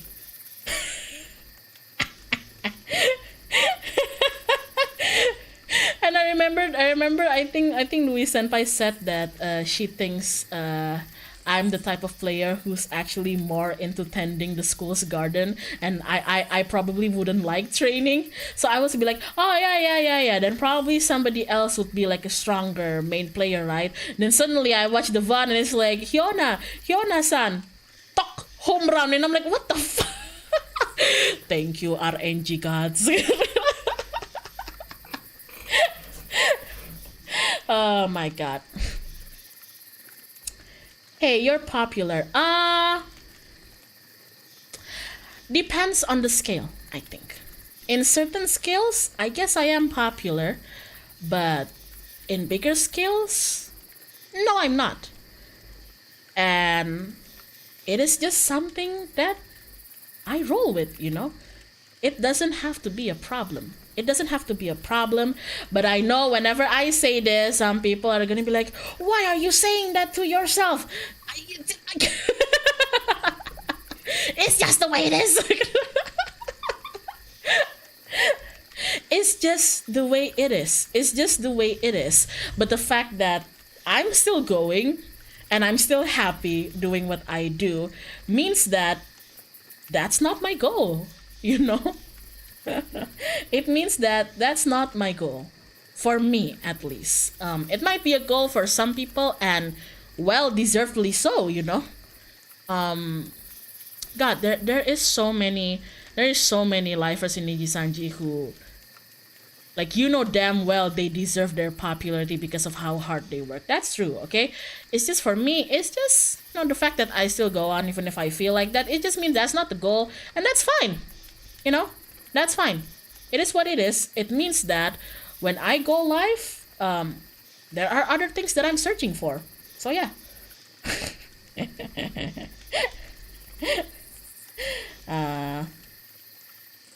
Not really. We really want you for ourselves. Ah, gitu. Ah, begitu. Possessive, begitu ya. Is that so? Oh my god. But yeah, the point is, like, would I be happy if like someday, bam, like I blew up in popularity? Of course I would be happy. Who wouldn't be? Who wouldn't be? I'm not gonna say like I don't care about my growth. Of course I care, but it's more like if that doesn't end up going in a way that I want it to go, there's other stuffs that I could focus and be happy on. I could just focus on being happy, getting to go live and just chat around with you guys. So there you go. Albenjas, we all have strengths and weaknesses. Knowing oneself is very important. Your determination and personality is what we like and appreciate. Thank you. It's very kind of you. But yeah, something like that. Something like that. But actually, that's true. That's why you should know where your strengths is. Like if you're me, and like, I kind of suck at video games. Like, I'm not a very hardcore or competitive or masterful gamer, and I don't have like oh, where's my inhaler? Hold on. Okay, there you go. I don't have any mind-blowing talents like singing or songwriting or anything like that. But that doesn't mean there isn't stuff that I could enjoy doing, Just chilling. Yeah, I'm literally good at just chilling.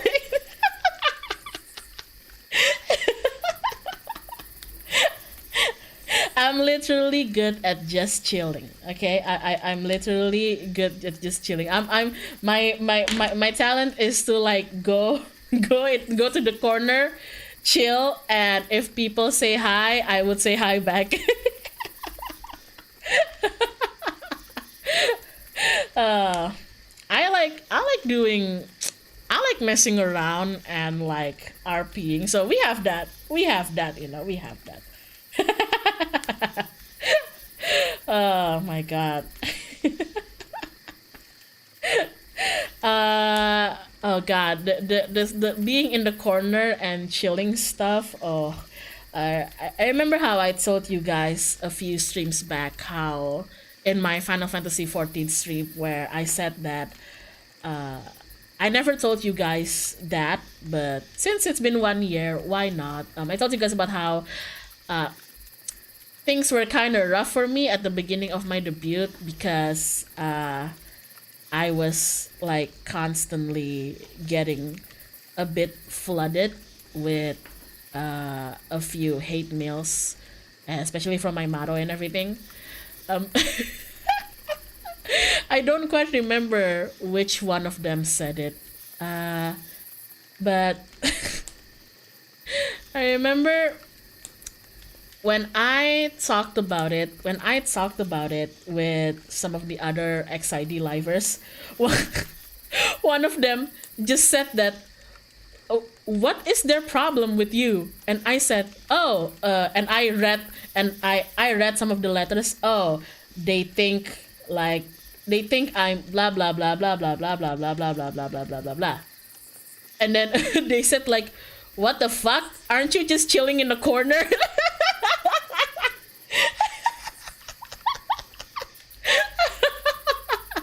That made me laugh. That made me laugh so hard. Just like oh my god. Oh my god. And I was like, I am? And they're like, yeah, you kind of are. You're literally just chilling in the corner. What are they having a problem with? And I'm like, oh, I think their problem is because I'm just chilling in the corner.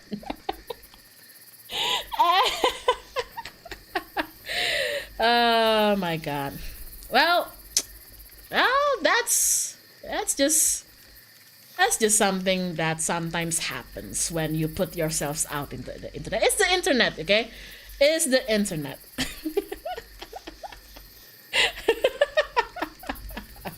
It's just the internet. But yeah, oh my god, I still remember there were so many things being said to me that I was I was kinda confused on which ones are true and which ones are true and like actual genuine criticism and which one is just horseshit. So yeah.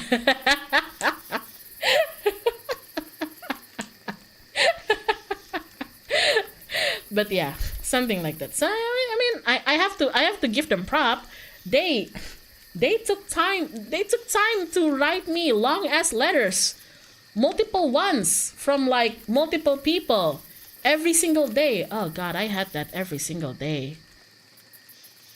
Yeah, I had to like I remember I ended up like when you get a motto from Twitter, sometimes they will send you a notification via email. I remember at some point I kind of had to turn off my notification because I would get really happy getting a motto. It's like, oh, somebody sent me a motto and it's one of those. And that happened every day for me for like a few months since my debut. So I was just like, I guess I'll turn off my notification. Yeah, I was that was my bad. I was lacking in foresight. So yeah, there you go. We should send more. No, no, no, no, no. It's fine. It's fine. It's fine. Guys, truly, honestly, it's fine. I'm okay.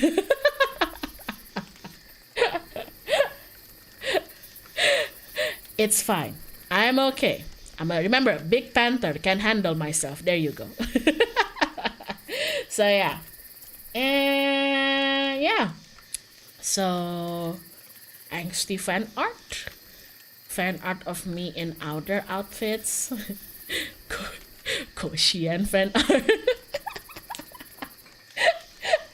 Yeah. Though I would love to see more of that. But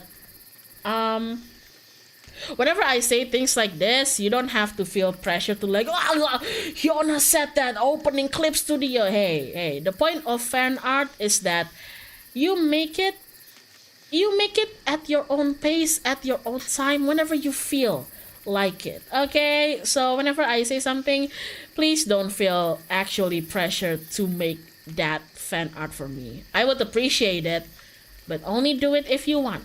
Okay? So yeah.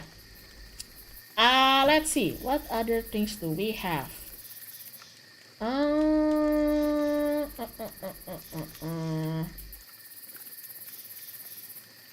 What? Oh, somebody asked if I have a funny memory with boss. Like, apa memori paling kocak sama boss?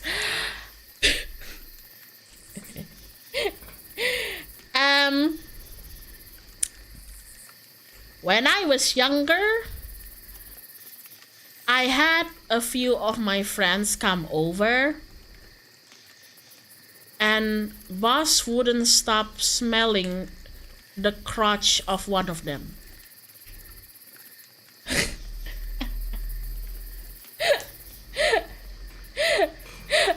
So when I was younger, I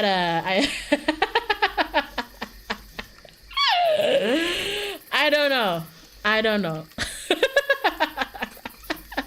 When I was younger, I invited some of my friends over, and then there was Bas, and he wouldn't stop smelling like one of my friends' crotch. So there was that.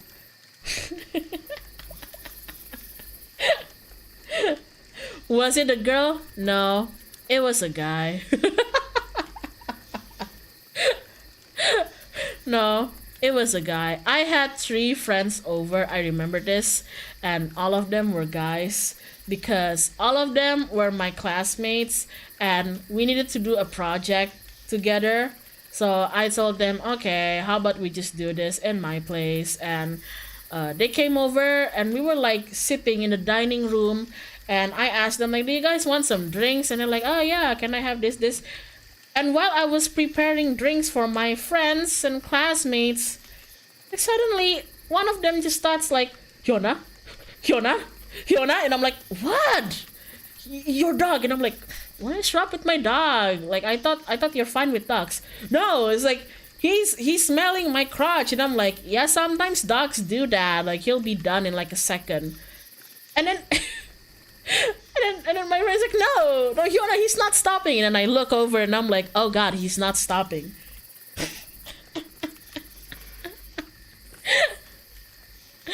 Oh my God, it's just like, oh God, he's not stopping. Santai aja lagi majikannya. Abis namanya anjing aku kan kayak anjing aku ya rada tolol gitu loh kadang-kadang kan kelakuannya dia. Jadi kalau dia nyumin pantat atau selangkangannya orang sekali dua kali ya udah sih namanya juga binatang gitu, kayak ini binatang aneh banget gitu. Tapi ini masanya nggak berhenti gitu loh kayak. Oh my goodness, I don't know. We don't talk about me and that friend of mine. We don't talk about that. we just don't. We just pretend nothing happened. I ended up having to like bring boss to a different room and keep him there as we work, and I just like. It's like I could feel like none of these three people wanted to bring it up, so I didn't bring it up too. Oh my God! I just didn't want to bring it up either. Oh my God! Yeah. Let's see. Have you ever been to a big aquarium before? What's your favorite thing to see there? Ah, yes, I've been to like a big aquarium, but oh my God. It's been such a long time. It has been years and years and years since the last time I went to any kind of big aquarium. What's your favorite thing to see there, huh? What is my favorite thing to see there? I don't really like the deep sea specimens, because usually those sections are darker and it's kind of creepier and the fishes are scarier. So I would always kind of prefer the shallow to medium deep specimens. So yeah. Yeah, there you go. Didn't you go recently? Huh? No, I didn't. It's been years since I went to any. Yeah. How about jellyfish? I love jellyfishes! I love jellyfishes. It's always, for me, it's always jellyfishes, and for some reason, octopuses. That sounds kind of weird. Octopuses. Okay, you know what? It sounds weird. We'll roll with it. Yeah, it's always jellyfishes and octopuses. I don't know why. I don't know why I like both of them, but I do. So yeah, octopuses, octopi. Yeah, something like that. Octopi. There you go. Octopi. I don't know. Some people think that why would you like looking at like an octopus? Like they're not as pretty as like the other fishes, and I'm like, they're kind of interesting. I don't know. They fascinate me. Okay, something pulls me towards them. I don't fucking know. So yeah. Mostly, I just like the fact that big aquariums always makes the place just look so serene and blue. It's very calming.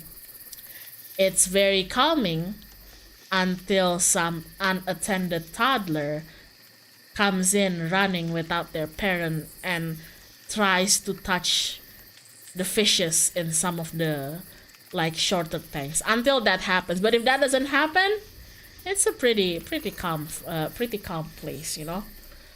Definitely, like if I were to travel somewhere and the place that I'm traveling to has like a well-known public aquarium, that's in one of my highest tier list of places to go. So yeah.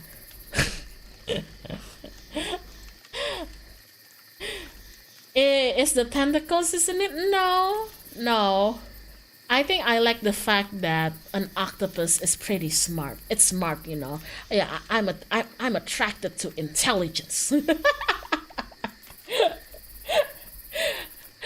I'm a not being stupid sexual.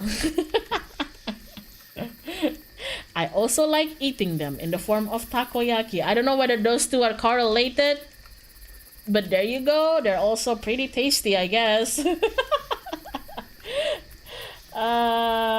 Let's see. Let me remove that. So, smart sexual. Jellyfish are the opposite. Hey, you gotta balance it out, okay? You are what you eat. Unbelievable. Malam Hyon, mau tanya dikit Hyon, kapan karaoke lagi? Kapan? Kapan? When I've gathered enough confidence to do so. When I've gathered enough confidence to do so, I would like to do it again. Where's the next karaoke? I don't know. Gila, gue ditagihin. Gue masih ada janji soalnya sama kalian. Ya iya bener, masih ada janji soalnya.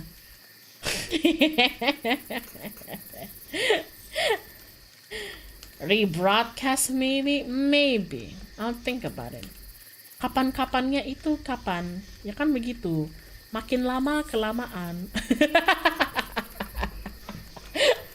diaminin aja deket, deket lagi ya. Look, I get really anxious when it comes to karaoke. Not because I think my singing is trash. I'm not a good singer. I'm not a good singer, okay? Let's just get that out of the way. I am not a good singer. But I'm not exactly a horrible singer either, I think. And the fact is, I always sing better for recordings rather than karaoke. And I think my problem is not that I don't enjoy singing, it's that my anxiousness gets the better of me. Is I feel like my nervousness and anxiousness gets the better of me. But you know what somebody should do when they get anxious for karaoke?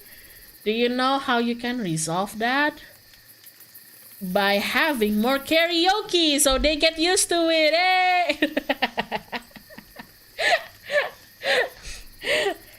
And you can fight that back by getting used to karaoke, therefore doing more karaoke.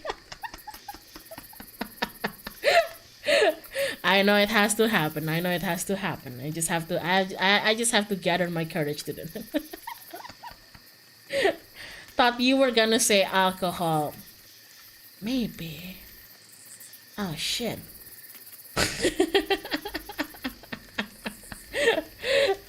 One week karaoke. No. I would murder my throat like that. Holy shit. You have a certain range in which you do really well. Yeah. I believe so too. It's just such a shame that sometimes I want to sing certain songs that I like, but I know I'm not going to be able to sing it well because it's not within my range, and I have a very limited range. But it's just something that I have to work with instead of working against. You know, instead of pushing myself to do something that I know I can't do well, I should just, work hard in improving in areas that I know I can do better in. So yeah, there you go. Ya. Kapan karaoke lagi? Ditunggu. Ditunggu. Let's see.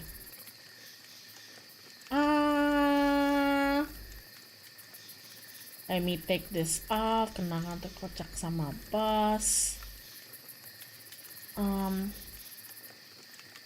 Halo Kak, mau bertanya, apa benar kalau kita mendengarkan sebuah lagu itu bakal bikin kita sedih sampai menangis dan apakah itu normal? Contohnya seperti saya mendengarkan lagu NIJISANJI XID Into Reality, bawaannya seperti ingin menangis. Gue juga.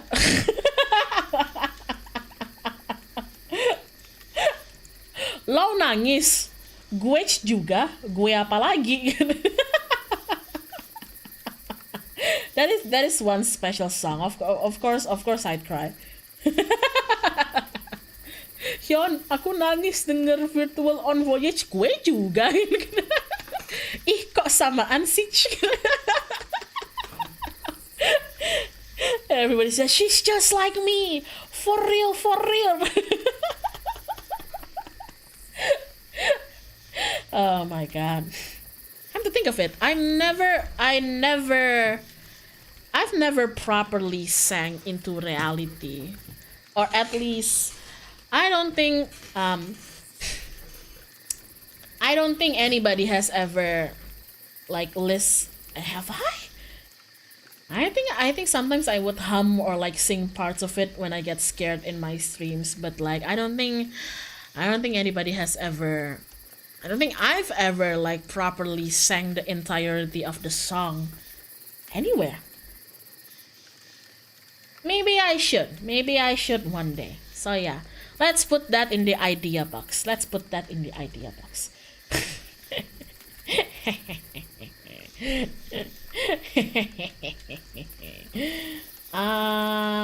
see. Let me remove that.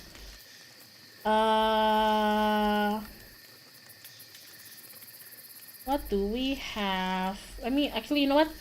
Let me reload it because I think there might be some that's not loading. Pancake or waffle?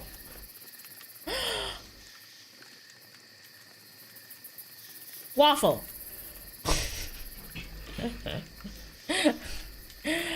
Waffle. Waffle, because I feel like the shape of the waffle means that it can hold more syrup or topping. I like pancakes, but if I had to choose between pancake and waffle, I feel like the shape of the waffle with the holes and everything means that I could just turn it into like a syrup boat. Kayaknya kalau waffle tuh sebenarnya sama aja kan. Aku kalau bikin pancake sama waffle tuh adonannya sama nggak sih? Aku sama soalnya. For me, the batter that I make for pancake and waffles are actually the same. So taste wise, they're the same for me. It's just I feel like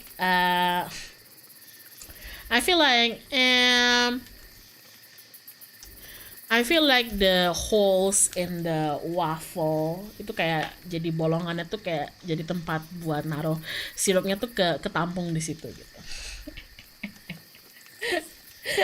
So yeah, there you go.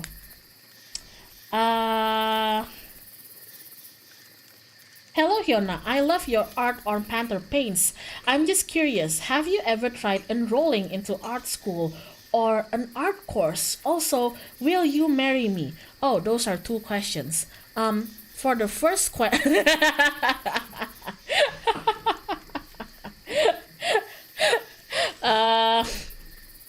have I ever enrolled into an art school? No, but an art course, yes, when I was younger. When I was younger, very very young, like little kiddie Hyona young, you know. But I didn't really enjoy that because I think my parents just saw that, oh, my daughter is pretty good at drawing. Maybe this is her path in life. Let's enroll her to a course, you know. But the course was very restrictive to my creativity, I feel like, so I ended up not liking it. It ended up being a chore more than like a hobby or a passion or something I just like doing, you know.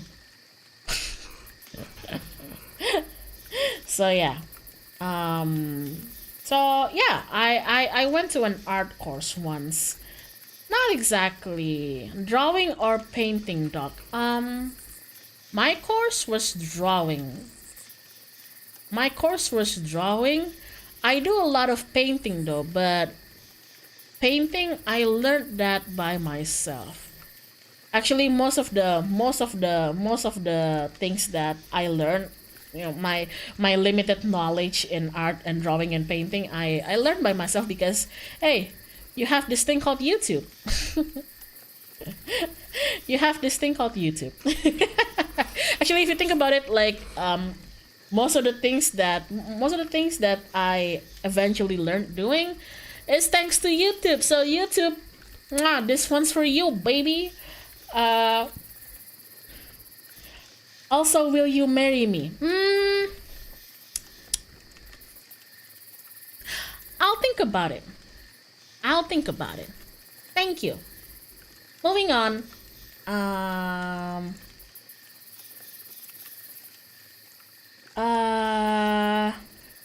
Night Hyona. Hello. Good evening.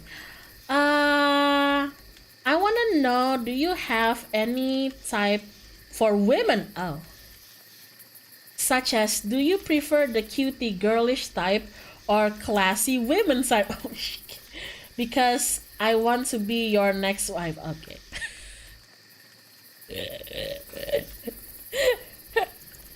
We're getting there. We're getting there.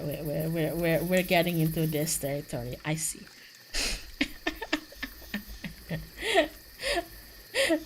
I see. 2 in a row. Thanks, guys.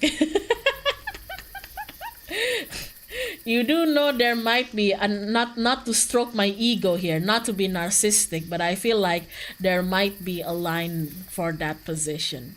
Not a long line, I think, but there's a line, I guess. Oh my goodness.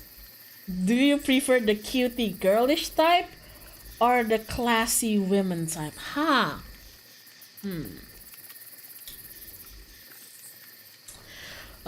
This is gonna expose the shit out of me. This is gonna expose me so badly. Angsty type? No. I not the angsty type, because especially with women, I am the angsty one, so especially when it comes to like pairs or like, coupling with women, I am the angsty one. Oh my god. I am the angsty one. It's not I will fix them. It's they're the one who's trying to fix me.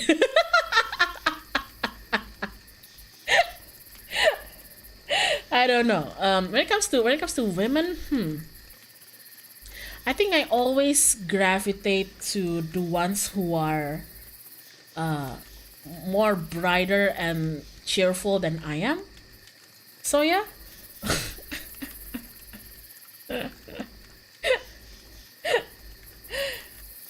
Is it the same for men? No, actually. No. For men, sometimes I gravitate towards the quieter ones, I think.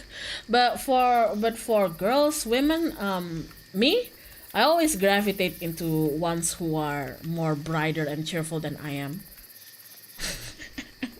Because I'm the angsty one.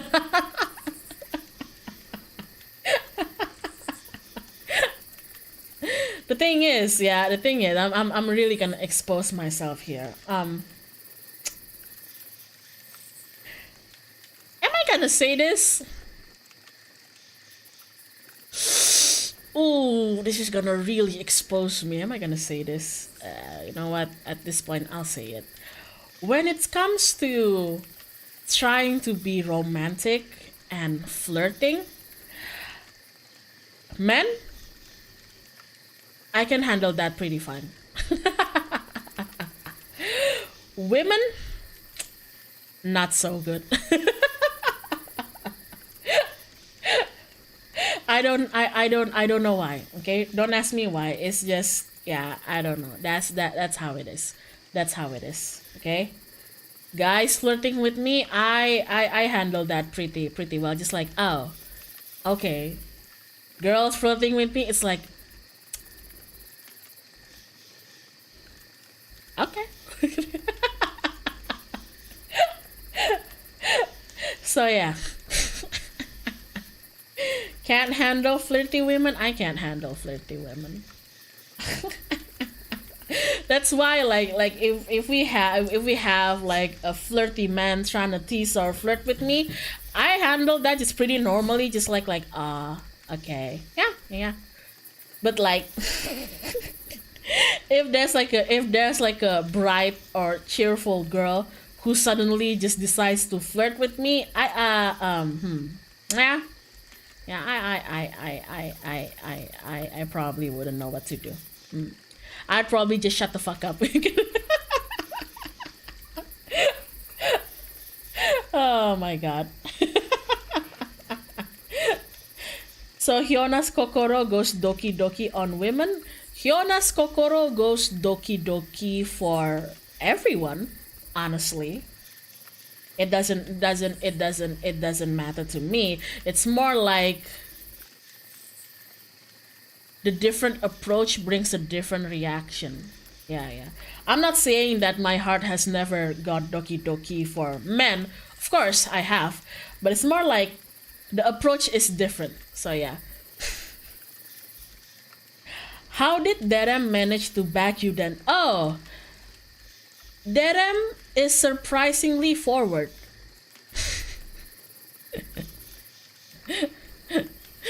Derem is surprisingly forward. Yeah.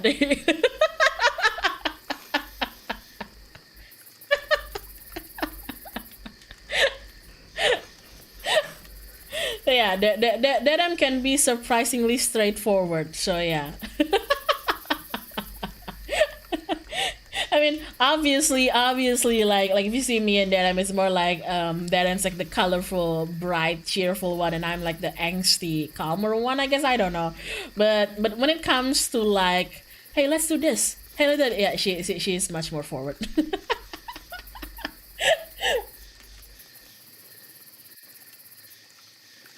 Yeah, there you go. So do men have to be a bit soon? No, you just have to be more kudere.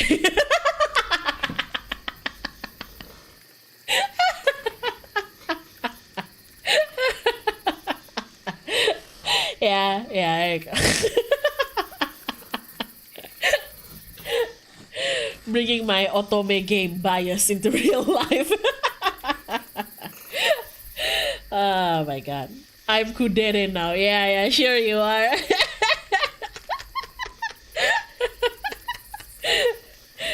Immortal in Flames, thank you for the super chat. Just a little thank you for the chill stream. Thank you for stopping by. My pleasure. I appreciate the support. Thank you. You like man who shuts up. Yeah, I get it. Yeah.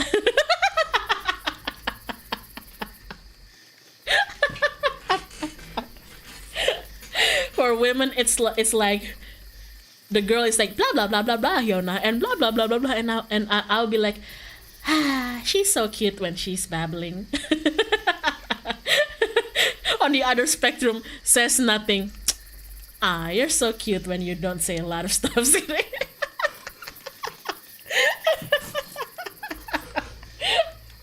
Oh my god. But yeah. Ideal type of women. Yeah, there you go. I have a thing for ones who are cheerful but way more straightforward than I am. Pinkerton, thank you for the super chat. Why can't they teach you this in school? Gotta head out now. Thanks for the chill stream, Hyona. Thanks for stopping by. I appreciate the support. I want to be your next wife. That implies that you're gonna take over from Derem. Oh my god.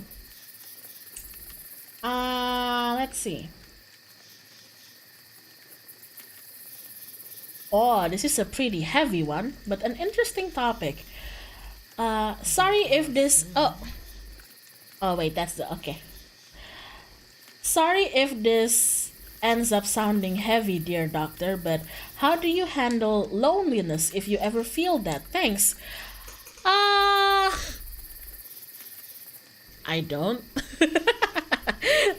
As in, I just kinda accept that. I don't feel lonely all the time, obviously. But sometimes I do feel that loneliness when there's something going on in my life and I can't or choose not to talk about it with my life or friends, but I also choose to not talk about it with my other personal friends for multiple reasons. Sometimes it's because I don't think they get it, or sometimes because I don't want to worry them with it. And when I'm just all alone late at night thinking about my own problems, it gets lonely. How do I deal with that?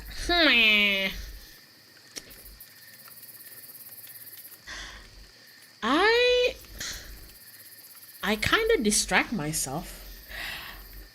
This is actually a bad coping mechanism when now that I say it out loud, but I used to distract myself by just increasing my workload and hoping that if I drown myself in work, I won't be able to feel anything, something like that.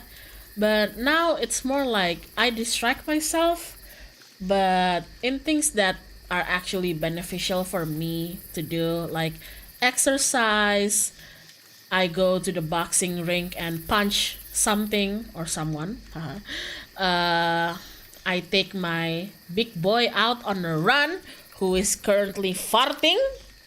Why does every time I mention you lately on stream you're always farting? Hey, hey, hey, hey. That's so stinky. Bau. Bau. Bau anjing, nggak apa-apa, dia emang anjing kok guys. Ini kena bobo lagi. Bobo lagi, bobo. Bobo. Dia kentut. But I just distract myself. Sometimes sometimes I watch other people stream because I feel like watching other people stream not only makes me happy to see how they're doing, but also gives me a lot of inspiration and motivation for my own streams. So there's that. There's that. I don't want to do the whole drowning myself in work kind of thing because it's not healthy. I end up just being miserable and sick and yeah. Yeah. Uh and sometimes I thought about like what if I just stream every time I feel lonely? But if I stream as a coping mechanism for any time I feel lonely, as much fun as I'll have doing that, I honestly don't think that's a healthy way for me to cope with it either, to be honest. You know, it doesn't mean that I don't like seeing you guys and talking and chatting and just screwing around with everybody. But it's more like if I just kept on streaming every single time I feel lonely, then I'll stream so very often, and I don't think that's a good way for me to cope with it. Type of stuff, you know. I feel like I should cope with it in a way that doesn't involve work, you know, basically. Because as much as I love streaming, streaming is tiring. What? Yeah. I mean, yeah. True. I could have such a blast on stream. Like right now, I'm relaxed and I'm just babbling. I'm just sitting in a chair, in a desk, in a room, in some place in this earth, and I'm just talking to my mic. It doesn't seem tiring, but when I end this stream and I close OBS, that exhaustion will immediately hit me. You know, that exhaustion will immediately hit me. sometimes it's why whenever I'm just done with a stream and I see some people hanging out in Discord, I can't immediately go join the Discord, because I need a bit of time for myself. Sergey, thank you. Listening to you is great, dog. I feel like I'm absorbing valuable bits of wisdom every time I tune in. Thank you for calling it wisdom. I don't know whether the fact that I'm an introvert plays any part into it, but that's what I feel. That's what I feel. Because as much as streaming is work, but also fun, but also a hobby, but also something that I genuinely just enjoy doing, at the end, streaming for me feels like talking and connecting with people, or at least I want it to feel like, for however long the minute goes as I stream, at least in this moment right now that I'm live,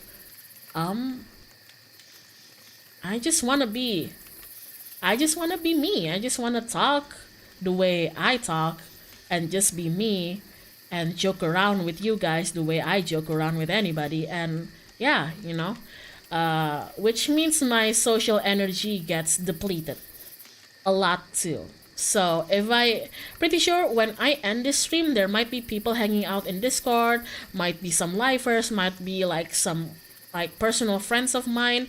I will need maybe like 15 minutes at least before I join anything.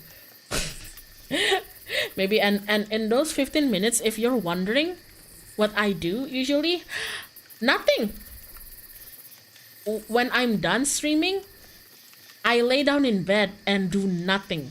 I just look at my ceiling and just like replenish my social energy. And then when I feel like, okay, I can talk to people, then I go and say hi to my friends. 15 minutes is the very least of it. Normally it would be like half an hour, Are you an introvert, dog? I am an introvert, yeah. I expected it to be longer. Not gonna lie. Not gonna lie.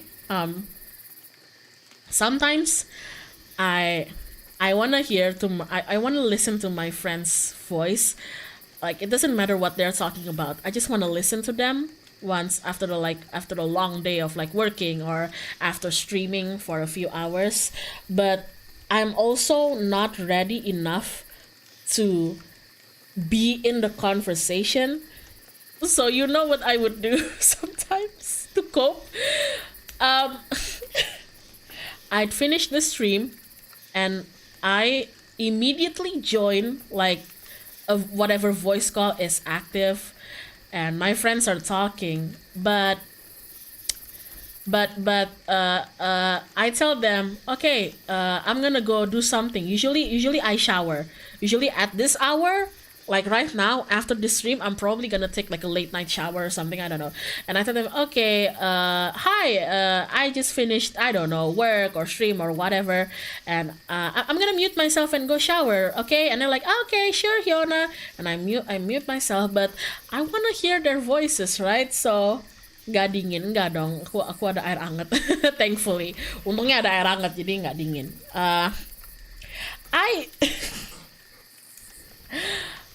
I use like I have like waterproof Bluetooth earphones.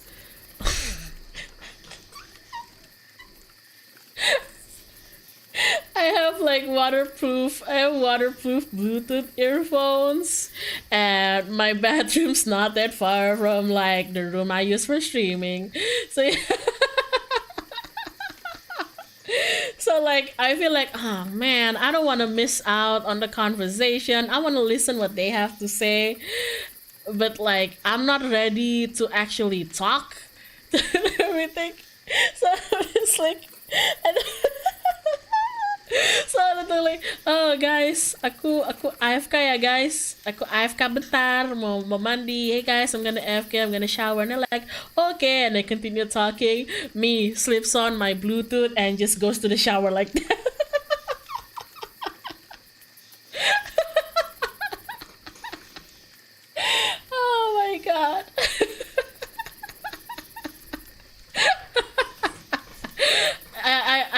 do that all the time, but I've done that, okay? I've done that at least once.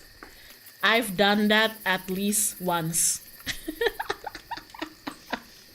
I've done that at least once. Especially if it's like with my personal friends, and especially if they're talking about something serious.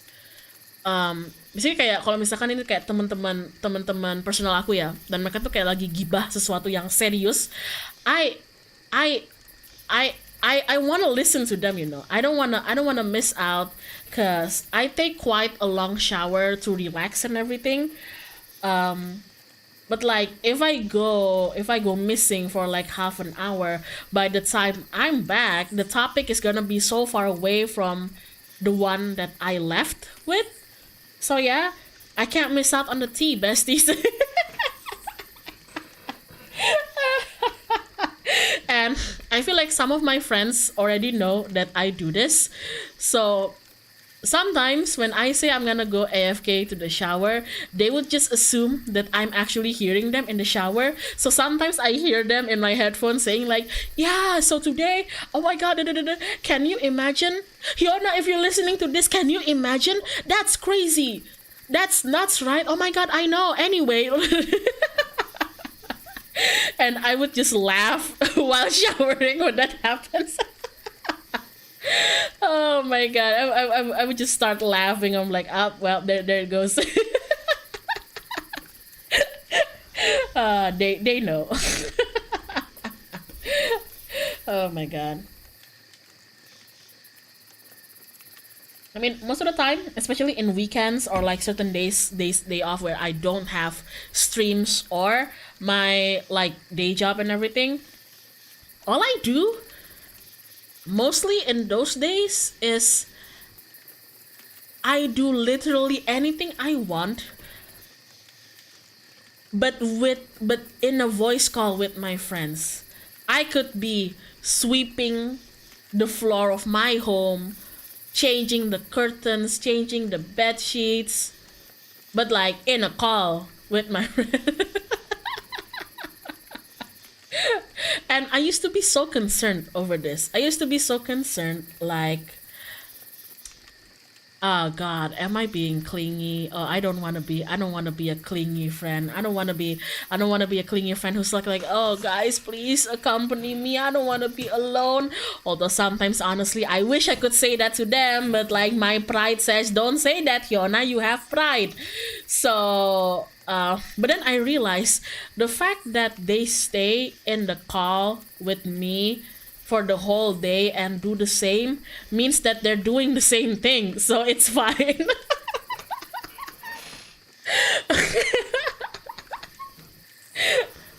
Change status to washing it. Oh, I don't change my status. I change like my surfer nickname, you know.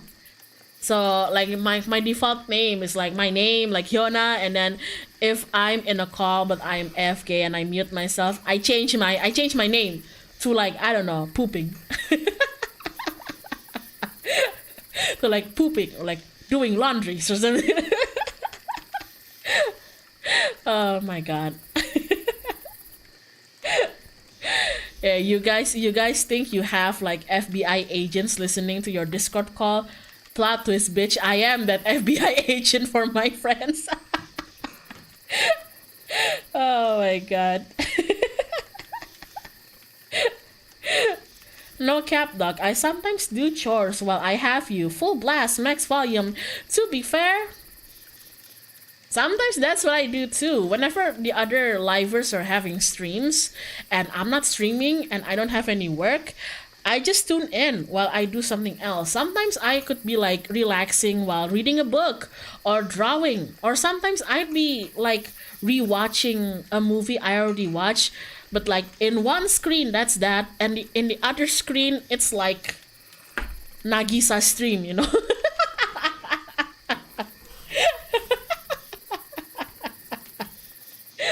It's so funny because I was watching Breaking Bad. I was like rewatching Breaking Bad in one screen, and then on the other, it's like, yeah, jadi kita. So I'm like dividing my attention between like, oh, I want to watch Nagisa, I want to lurk here, but I also want to also want to rewatch Breaking Bad. Yeah, that's how I do it. Say my name, Kicha. Wait. No, that sounds like Chia. Hello. Yeah.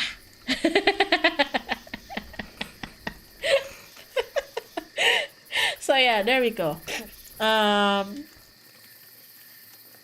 Yeah, there you go. How do you handle loneliness? Just do whatever you want. As long as it's not going to give you like negative reliance on that, you know.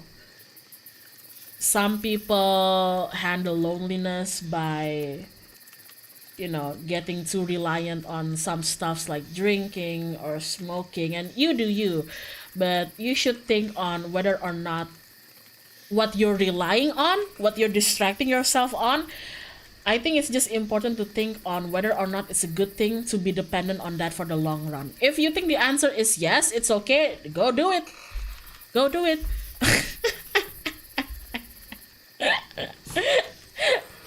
Go do it. There you go. Yeah, that's how I do it.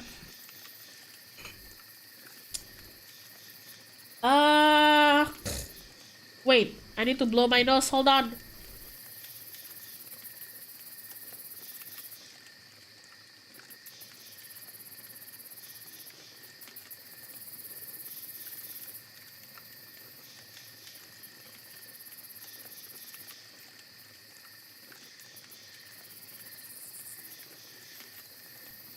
Okay, I'm back.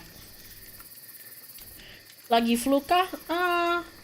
Biasalah. I am never 100% in perfect health.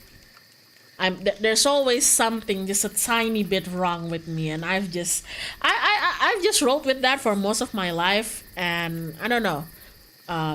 Maybe because it's late and I'm in a room with an AC and I'm talking a lot and I'm drinking something cold. It's probably because I'm drinking something cold. Let's see. I want to see how long I've been streaming, because how much more questions can I answer? Okay, let's try to answer. Let's try to answer. Yeah, let's try to answer a couple more. Terus ya, maaf.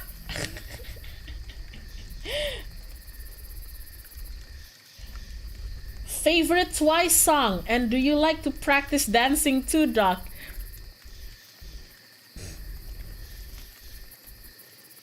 Well, favorite Twice song, a lot of them, but I feel like my favorite would be Fancy, I guess, because it was the one that really got me into Twice. Do I like to practice dancing?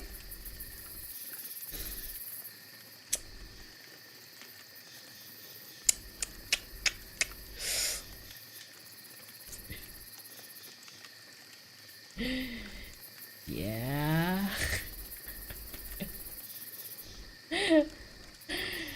Yeah, I do. Do I memorize, and actually do I sometimes do full K-pop choreographies? Sometimes I do. Are they good? I don't know. Doesn't matter.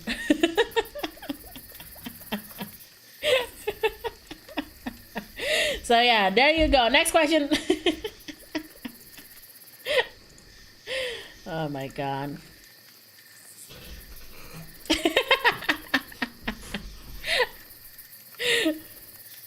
Why can't you say it proud? I don't know. It's kind of embarrassing. It's kind of it's kind of embarrassing. I think like not the hardest, but like the most intricate for me choreo that I ever tried doing is something from Stray Kids, definitely. I think it was God's Menu. Yeah, yeah. When God's Menu came up, every time I hear that song in my phone, I'm like, fuck. I cannot not move when I hear this song, you know? So, like, there you go. There you go. Stray Kids choreography are always so fucking hard. In a good way. In a good way. Just makes it a pain in the ass when you're trying to dance to it. Just make it a whole pain in the ass when I try to do it. I think, like, my favorite choreography though, my favorite choreography K-pop wise, let me think on that. Apa ya? There's a lot. I've been into K-pop years and years and years. Dari zaman oh god. Dari zaman Cabby, guys. So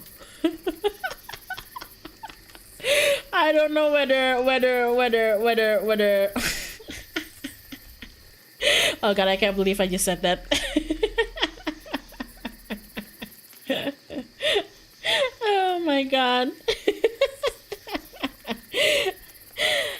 dari zaman SNSD sama Super Junior sempat bikin, you know, that collective song for that theme park Cabby, the one that's good like, oh Cabby, Cabby, da da da da da, oh Cabby, Cabby, do do do do do. Yeah, I've been in the fandom in a long ass time. Okay, even before the Cabby song. So yeah. It's been I've been here for a long time. There's so many good choreographies, I think. But my favorite though, I think I like Chungha's Stay the Night. Yeah, I really like the choreography on that one. Really like that one.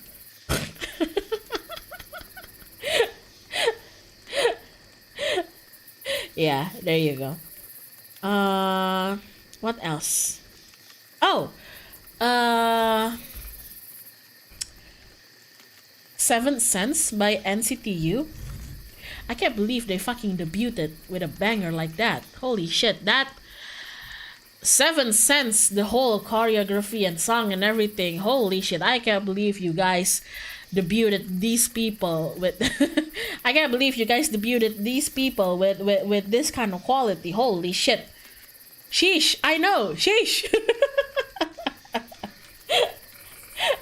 Sheesh. Did I, with a bunch of my friends, try to do the choreography too? Maybe.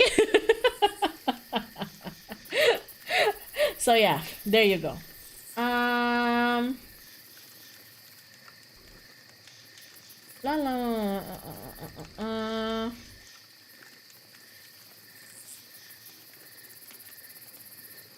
Let's see. Tips. Random question. Got any traveling tips, tricks and stuff you use to make your travel more comfortable? Thank you. Don't pack too much. Don't pack too much. There you go. First of all, when you go on vacation, okay, number one tip, when you go on vacation, something, I don't know what, but something will go wrong.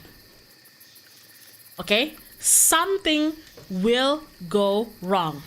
Okay? Which means, if you're gonna go on a vacation, make sure that you actually have more money than the amount that you think you're gonna spend while you're there. Let's say let's say I am gonna go on a vacation in Japan. I already paid for my plane ticket, my hotel. Maybe I already booked some of my train tickets if I'm gonna go like around the place and everything.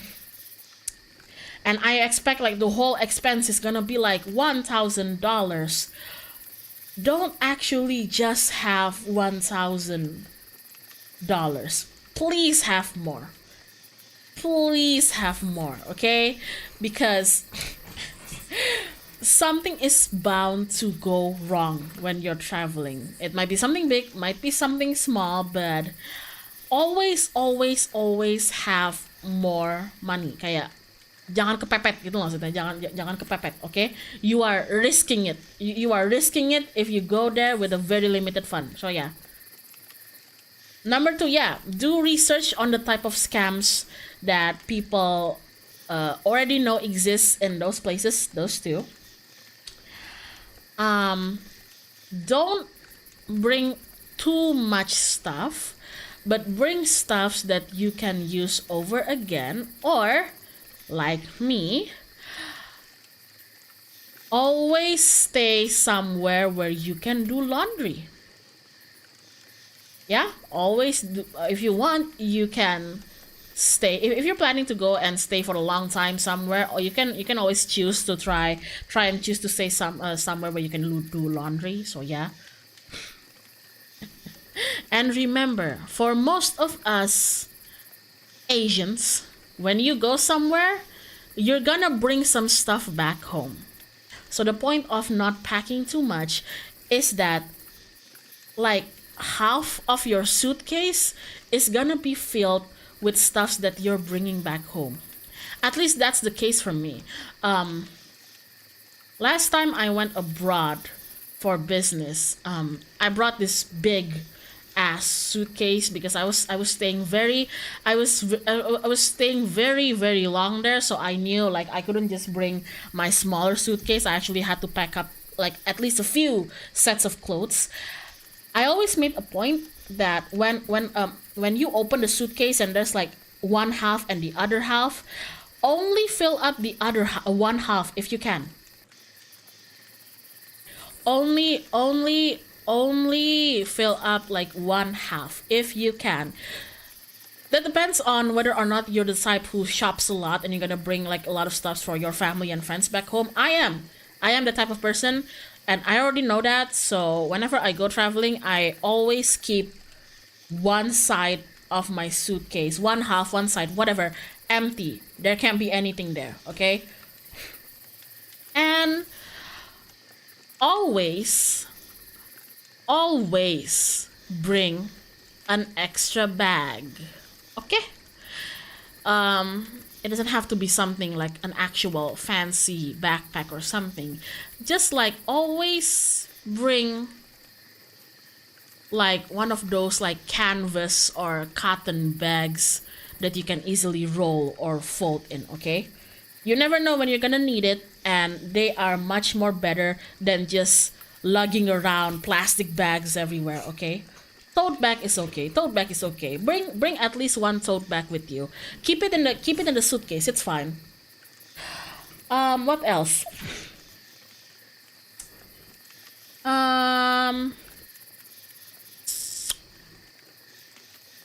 If you need medication, bring it with you everywhere. First of all, I don't care how safe you think the place that you're going to. When you ride the public train, rule number 1, have nothing in your pockets. If I see you put your phone, wallet, something in your pockets, I'll punch you. Okay?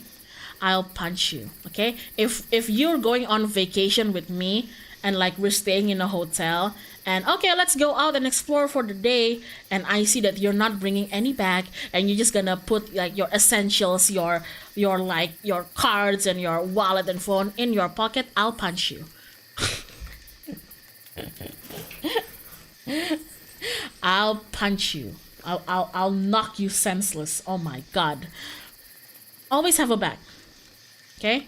Always have a bag. Always put that stuffs in a bag because you will not believe how easy it is to swipe someone's items from their pocket like that. Okay? You will not believe how fucking easy it is, okay? People who are going to thief that, they've had years of experience. Trust me, it's so easy, okay? So don't do it. It's better for you to put it in a bag, okay? And make sure the bag that you use when you're out and about, like exploring. Most people like leave their suitcase, the big luggage in like the hotel, right? And you only bring like a backpack or like a smaller bag to like walk around and everything. Look, the smaller bag that you use to walk around, make sure it's not flimsy. You know, make sure it's not the type that rips if it gets pulled, just in case somebody tries to jambret you. So in case somebody tries to pull it from you, to like tug it from you, it's not gonna immediately like rip and break. Okay, that's number one. Two, when going to the public transportation, anything whatsoever, put all of your stuffs into your bag and then put your bag in front of you. Put your bag in front of you and never, ever let go of that bag inside that transportation. I don't know whether you look like I don't care if you look like a fucking nerd doing that. I don't care. It's better safe than sorry. Okay? The last time I went abroad for business and everything, let's just say there was an incident that involved the police because somebody tried to do that to me. But I moved my backpack into like my chest. So their hands, thinking that I have something in the pocket of my jeans, ends up grabbing my bum. Yeah. And I was having none of it. So there you go. It was in a bus, and I don't think I've ever let out the biggest "what the fuck" in my life.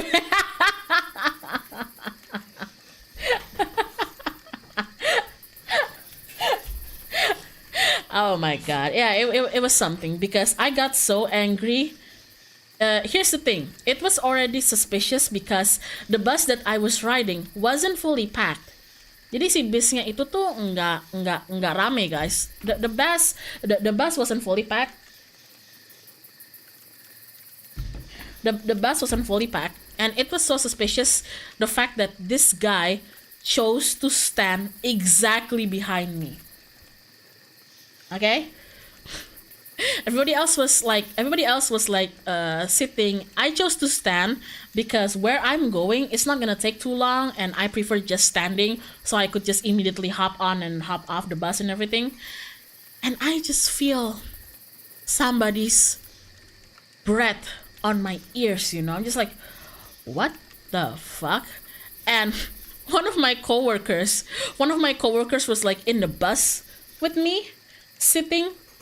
And then he just like he kept looking at me, you know, and then giving me like Hyona, like I can tell he's kind of like trying to telepathically tell me like Hyona, and then I kind of like just like glanced behind him, and you know I immediately like shifted my back to the front. And then the guy grabs me, and then I let out a very loud "what the fuck?" And then I hit him with my bag. That's why the police was involved. So there you go. I smacked him with my bag. And that's what happened. You know? So yeah.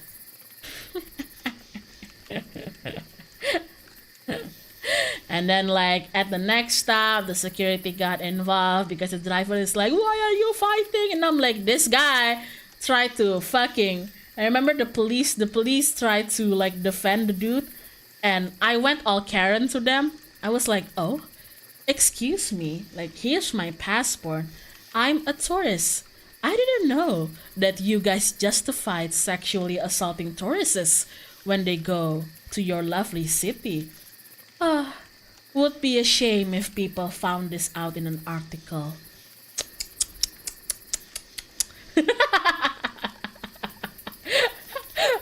Would be a shame. I went all like, do you know who I am? I'm a VTuber. Nah, I wasn't a VTuber back then, but yeah. Again, my friend got really scared because he wanted to play it safe. He's like, I could tell he panics. Like, Hyona, please, we're here. We are tourists, you know. Basically, like, can we not pick fight with the police from this country? And I'm like, oh no. Oh no. I'll pick fight from police from different countries if I have to. You groped my butt. Oh no. Not even my own mother gropes my butt. How dare you? Are you my mom? I don't think so. Oh my god. Did the thief get arrested for it? Nah, he didn't. But eventually they didn't arrest me because they looked like they were gonna arrest me. Like, I don't know whether the police were actual police or whether like they're actually ganging up with the thief and everything. Look, I don't know, but like I got so angry, I just basically won my way from not getting arrested by spouting so many terms from international law that I can remember, and I think that kind of scared them off. I think my friend is like, Yona, let's just go, and I'm like, oh no. I took one class in international law. No. Oh no. Nope. Oh no, I took one class in international law. You think I'm gonna let this slide?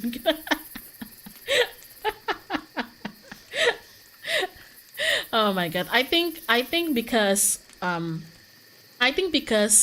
we were dressed pretty professionally. I didn't dress like a tourist that day. I wasn't in like casual clothes. I was actually in like work clothes and everything. So I think it's because I looked like I worked for the government. I don't know. I feel like my friend says it may be because I look like, yeah, technically I'm a tourist, but I'm there for work, so I look like a government agent or something. So maybe they actually got scared that, you know, maybe I wasn't bluffing. Maybe I am that, or maybe I am there on international affair, and they just fucked it up by letting this dude grope my butt or something, you know? Maybe they were scared, like I'm gonna tell this on their president or something. I don't know. Something like that. I think something about like the way I speak and the way that I dressed for business and my work kind of scared them. So yeah. Well, I'm glad you were okay nevertheless. Oh yeah. Well, it's not gonna, this usually only works in domestic ones. But if you can hide some pepper sprays when you go on your flight, maybe do.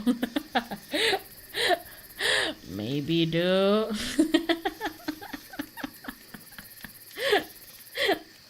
If you could like slip in like a pepper spray or like any sort of handy protection into your luggage, maybe do. Just for protection. Keys are a good option. If you have one of those like Swiss Army knives, if you can slip that, I guess. You bring pepper spray? No, I don't bring pepper spray. I bring a knife.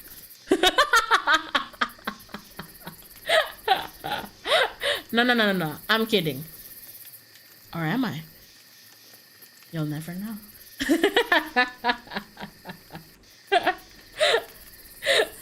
Oh my god.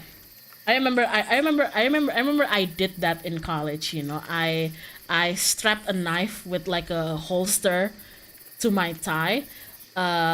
Mostly because me and a couple of our college friends were like holding this like festival event type of thing, and I got stuck with coolie work. I got stuck with construction work, and we always needed something sharp. We always needed a knife, right? And I don't feel good about like just lugging this knife everywhere as I walk on campus. So I thought, okay, what if I just like I have this like thigh holster, so I just keep the knife in my thigh and everything, and I walked around in campus, and then later on I sat next to my friend, and our thighs kind of touch, and she was like, John, uh, uh, can you lift up your skirt? And I'm like, what? Why? She's out of the blue, just like, can you lift up your skirt? And I'm like, what? Why? Just do it. And I'm like, oh. And I'm like, I lifted up, showed my thigh. I was like, yeah, I have a knife. She's like, why do you have a knife? And she got really concerned. She thought that maybe I was getting harassed and I'm being paranoid. But I just told her, it's because every time I help around with the construction with our project, we always end up needing a knife because nobody brings a fucking scissor, and every single scissor that I give to our team ends up either missing, dirty as fuck, rusty for some reason, or just broken. So we might as well just start using blades and knives and parangs, okay?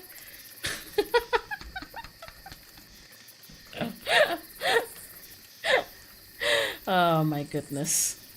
Rusty, how? I don't know. How does it get rusty so soon?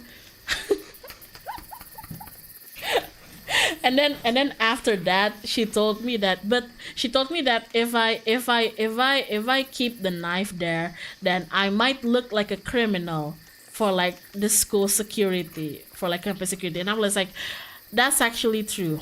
So the next day, I came to campus like with like, you know, like a holster on my belt. So now it's not hidden. Now you can see that I'm bringing knives and hammers on my belt. So there you go. It's like, no, you shouldn't be hiding that. Ah, I shouldn't be hiding that. You're saying I should show it. Ah, okay. Like the one, yes, exactly like the one that I have now. Why do you think this happened? Huh? Why do you think this happened? This is out of habit. This is habit right here, okay? So yeah, there you go. There you go. Oh my god. No conceal carry, exactly. No conceal carry. Yeah, those are my tips for traveling anyway. But yeah, I think that will be all then. We've been going for like 3.5 hours. There's still some questions, but if you guys want, I can save it for another session next year. No, I'm kidding. We could do more of these if you guys want, but yeah, it's been 3.5 hours. I'm gonna go off after this and like maybe chill, maybe go to the shower while listening to my friends gossip in Discord. But yeah, I felt like I talked about a lot of things here and exposed myself a lot. Thank you. Thank you for exposing me. But yeah, I hope you guys enjoyed it as much as I enjoyed this. Hope you had fun. I hope the ambience, I hope the ambience hasn't been too disturbing. I meant it to help you guys focus on doing other stuffs. If you're just here to listen, without actually looking at the stream, I hope it's not too bothering. So yeah, that will be all. Yeah, I will see you guys. I think okay, hold on. Before we go, let me just do some quick check because I haven't finalized my schedule for next week. Although I know some stuff that I feel like I want to do. Let me just check something. I'll see you guys on Wednesday. I'll have a 2-day break because I feel like I deserve it. I'm kidding. Because usually Mondays are usually day offs for me, so I kind of wanna enjoy that. And Tuesday is actually Traffic Lights anniversary. It's their day, so on Tuesday, make sure to go celebrate their anniversary. Make sure to celebrate with Boban, Siska, and Edna. So yeah. I'll see you guys on Wednesday there. Yeah, I'll post my schedule. I'll try to do it later, later in this evening. Not this evening, the coming evening, because it's already almost 1 a.m. where I am. So there you go. It's already tomorrow for me. But yeah, thanks for stopping by. I had a lot of fun talking with you guys. Thank you for submitting the questions. Sorry that the topic ends up being everywhere. I already told you, I talk a lot. Yeah, I think that will be all. See you on Wednesday. Yeah. There's a lot of stuff that we are looking forward to. If you haven't checked Niji Festival, then maybe you should. If you haven't checked some news on NIJISANJI in general, but specifically in NIJISANJI XID, maybe you should go check it out. Like read some article, or maybe go check the official NIJISANJI account on Twitter. You know? Yeah. There you go. Oh, I did a wink! Oh my god, I actually did a wink. Wow. Character development. Anyway, that will be all from me. Thank you so much, everybody, for stopping by. Yeah. I exposed myself a lot. I'm very concerned but happy right now. Anyway, get well soon. Bye!